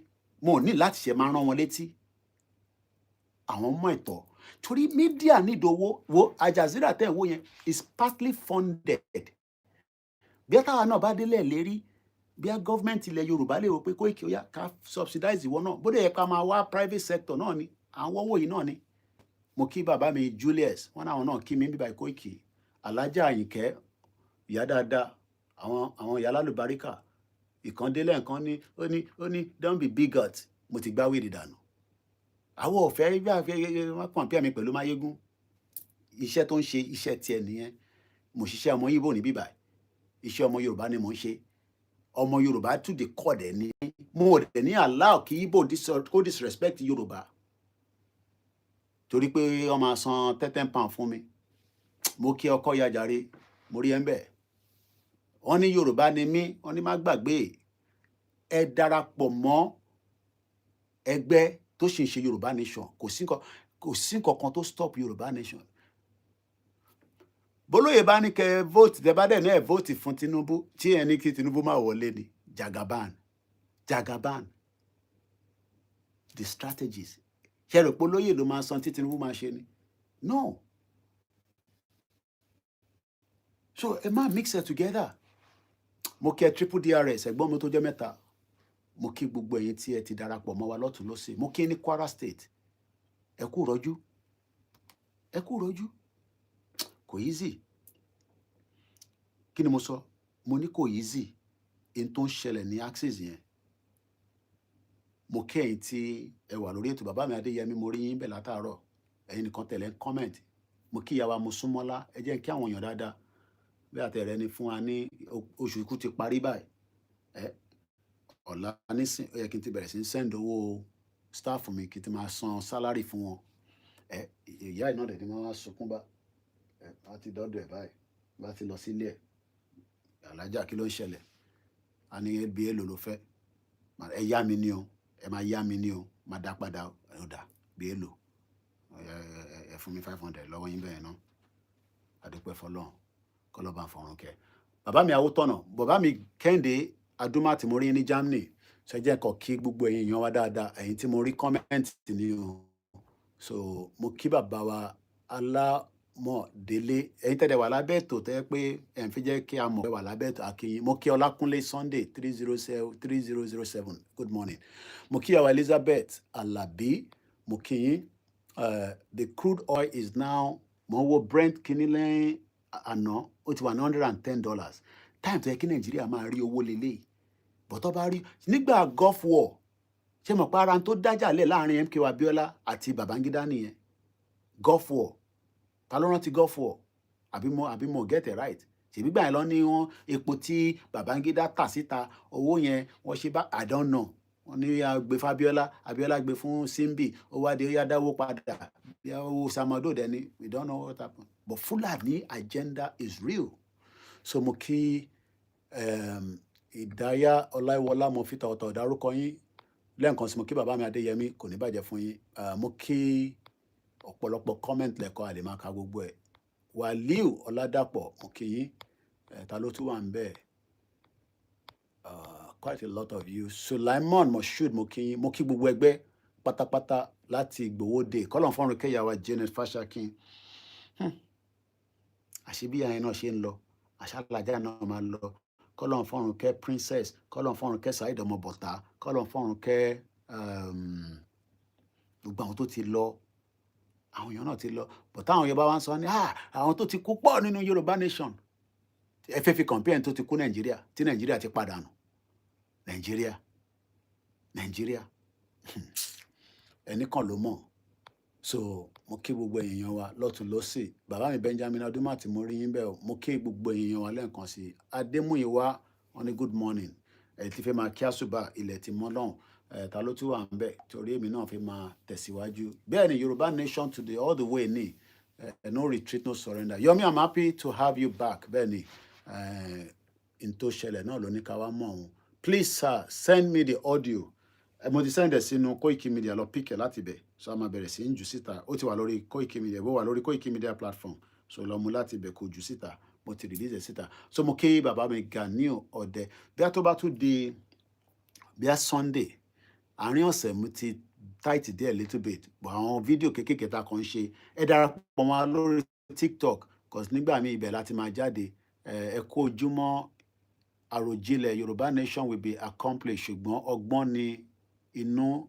CSI ń lò bẹ́ẹ̀ ni ẹni tó bá tẹ̀ mọ̀ pé ọgbọ́n ni gbogbo nǹkan gbà Donald Trump gan ọgbọ́n ni wọ́n ní ọgbọ́n ni àgbàlagbà fi ń sá fún màálù pẹ̀lú bí Amẹ́ríkà ṣe wà powerful tó Washington try láti pull out nísìnyí lọ́wọ́ Iran yẹn strategy yẹn kò tí mọ̀ bó ṣe fẹ́ mọ̀ ń gbọ́ tí Rubio bọ̀bọ̀ yẹn tí yẹn bá jẹ president á tún fẹ́ wicked ju Donald Trump lọ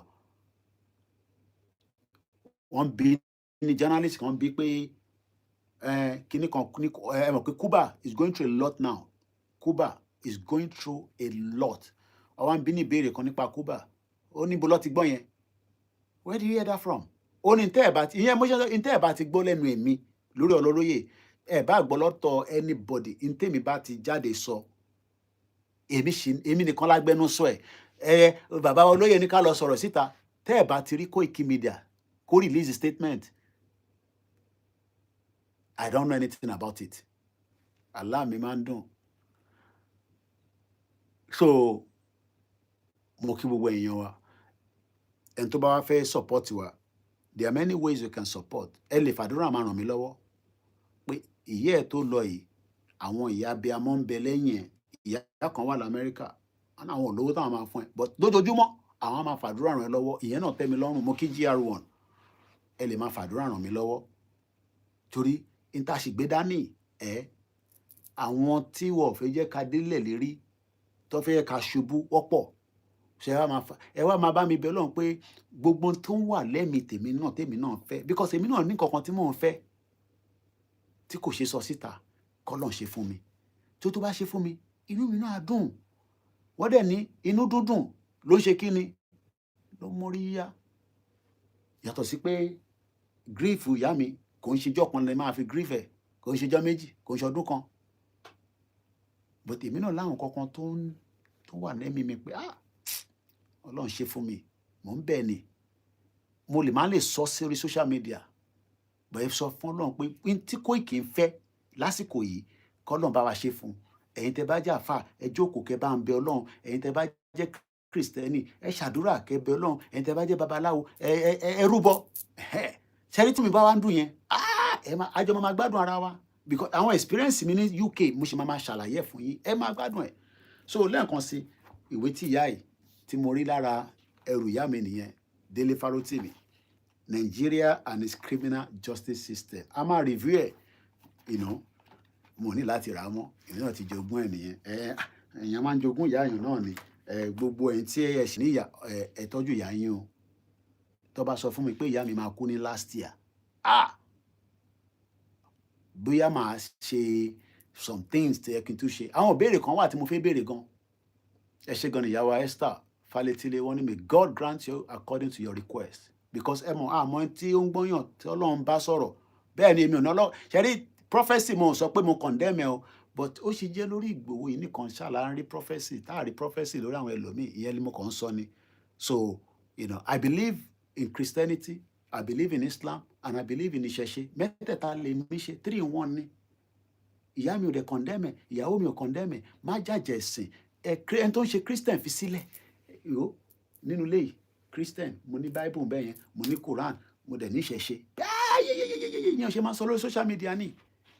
Má dira, Ọba Solomon, má dira. Èmi ò wá force ẹnì kankan kó lọ ṣe.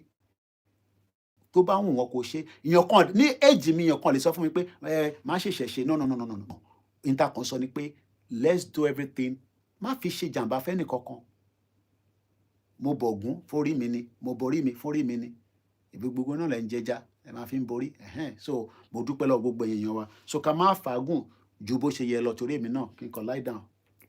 Trump ló ń sọ̀rọ̀. Mo máa ń gbádùn Trump. They were negotiating. They're begging to make a deal. Turned out I was right. They were negotiating, which they admitted 2 days later. Trump.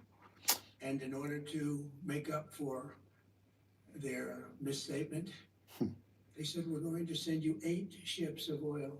The Middle East will be transformed and its future will look brighter. Ṣé Trump máa dá sọ̀rọ̀ Yorùbá nation? Àásọ̀ yẹn níjọ́ mi. Mo kí ẹ lẹ́ẹ̀kan sí brother mi triple there. It's throughout life that mother impact cannot be filled by any other person. Bẹ́ẹ̀ ni. So mo kí gbogbo lẹ́ẹ̀kan sí, mo kí àwọn ìyàwó mi, mo kí àwọn ọmọ Oòduà. You know, mo kí gbogbo àwọn ọmọ wa lọ́tùn lósì. Bí ṣe máa ń sọ, live according, wọ́n ní cut your coat according to your. So èmi tẹ̀tí cut tèmi báyìí. Nígbà tí ìyá ẹ̀ ti kú lẹ́yìn ọ̀pọ̀lọpọ̀ àwọn ìyá wa comfort ológun jà, gbogbo ẹ̀yin ẹ̀gbọ́n mi máa ń pè lábẹ́lẹ̀, ó yá kí ló ń ṣẹlẹ̀? Mo sọ lẹ́ẹ̀kan, èèyàn kan náà ló ní lánàá, Koiki ó yá, a lè ríra, bó ṣé kí n send owó sí ẹ, ṣé wàá rí nǹkan rà ládùúgbò ẹ kó jẹ? Ìyàwó mi ti dáná, you know. So thank you so much everyone. Tí n bá jáde lọ́la, we will probably be catching up during the week again. But I have given you my words. Ẹ máa rí mi at least once a week, if not twice. Àwọn fídíò kan wà tẹ́kan máa jù síta tàbá tí ń jáde lọ, because I'm always out on the road. I'm sure most of you know. So gbogbo tí mò ń ṣe yẹn, a máa ṣàlàyé yẹn fún yín lọ́jọ́ iwájú. But I love going to outskirts of London. You know, it's just good for me, and especially when you are grieving right now. Bólúkálukú ṣe ń grieve ọ̀tọ̀ọ̀tọ̀ ni. Right now, my own grief is different. Ẹlòmíì máa ń jẹun púpọ̀, ẹlòmíì ò ní jẹun púpọ̀. So I am managing my grief and my mental state. I'm sure you all understand. Torí, you know, in tó bá mi ní last year yẹn, ó dé lójijì ni, but a dúpẹ́ f'Ọlọ́run pé gbogbo ẹ̀ ti níyànjú. So mo kí gbogbo èèyàn wa, Ọba Elédùmarè ò ní fi wá sílẹ̀. Ilẹ̀ Yorùbá wọ̀ nígbà mọ́ wa lọ́wọ́ o. Àníri jù bẹ́ẹ̀ yẹn lọ. Kẹ́ni nice weekend. Ẹni tọ́lọ́run bá ràn lọ́wọ́, ẹ̀yin náà ràn ẹlòmíì lọ́wọ́. Bẹ́ẹ̀ tẹ ràn wá náà lọ́wọ́. Bẹ́ẹ̀ bá dẹ̀ ràn wá náà lọ́wọ́, a máa dúpẹ́ lọ́wọ́ gbogbo. Ẹni tó bá wá need account details mi, ẹ má kí n pè lórí social media. Ẹ kàn sí mi lẹ́yìn. Nọ́mbà mi public ni. Tẹ bá lọ sórí Google, Koikimedia telephone number. Tẹ bá dẹ̀ fẹ́ +447594050979. Nọ́mbà méjì ni. Àníkan àdẹ̀tún ní ti studio. Ẹ pè mí, you know, £30, 30,000, 20,000. Bẹ́ẹ̀ bá fún wa ní 1 million. Bẹ́ẹ̀ bá ra mọ́tò fún wa, à gbà. Drone ilẹ̀ Yorùbá ṣì wà ta ní. Ó ṣì wà lọ́wọ́ àwọn staff mi. Kò sí kankan tó ṣe. So it's there. We have a lot of things that we are still keeping. Yoruba nation is not yet dead. Harry, àwa ṣì ń báṣẹ́ lọ. So but we will continue. The 1914 amalgamation has expired. Àlàyé tó ń wò yìí, má ṣẹ́rù lù ó. Ẹra fílẹ̀ bó ṣe ń ṣe nǹkan ẹ̀. You know, he's a listener. We are telling him things, he's listening. Bẹ́ẹ̀ ṣe ń sọ, mò ń pè. Bá mi, kí ló ń ṣẹlẹ̀? A lè máa sọ ohun lórí social media. At least, à ń sọ̀rọ̀ lẹ́ẹ̀mẹ́ta in a day, èmi àti Igboho. At least, ẹ̀mẹ́ta in a day and communicate. Mo sílé, but mo mọ tó ń lọ back. So I cannot say more than that. And even bolo ṣe délé báyìí nísìn, case tó ń gbé wá síwájú mi, ó tún fẹ́ wá ju ìgbà tá tú tó lóyè ò tí délé lọ, má back up, má tí kù, skybox mi. So many things tó ní kan ṣe pẹ̀lú Yorùbá nation àti politics, case oríṣiríṣi ilẹ̀ ní oríṣiríṣi là ń rí. And we are doing everything possibly best to resolve all the matters. Yẹn la ṣe need a system that works to sort out many problems. And really bẹ́ẹ̀ lọ, iṣẹ́ wa fúnlẹ̀ wa, ẹ jẹ́ n bọ́ glasses mi kẹ́lẹ̀ rojú mi dáadáa. Ṣe like mo ṣe shave lánàá ni, ṣó clean there. Dàbí arúgbó ní wíìkì yìí ni.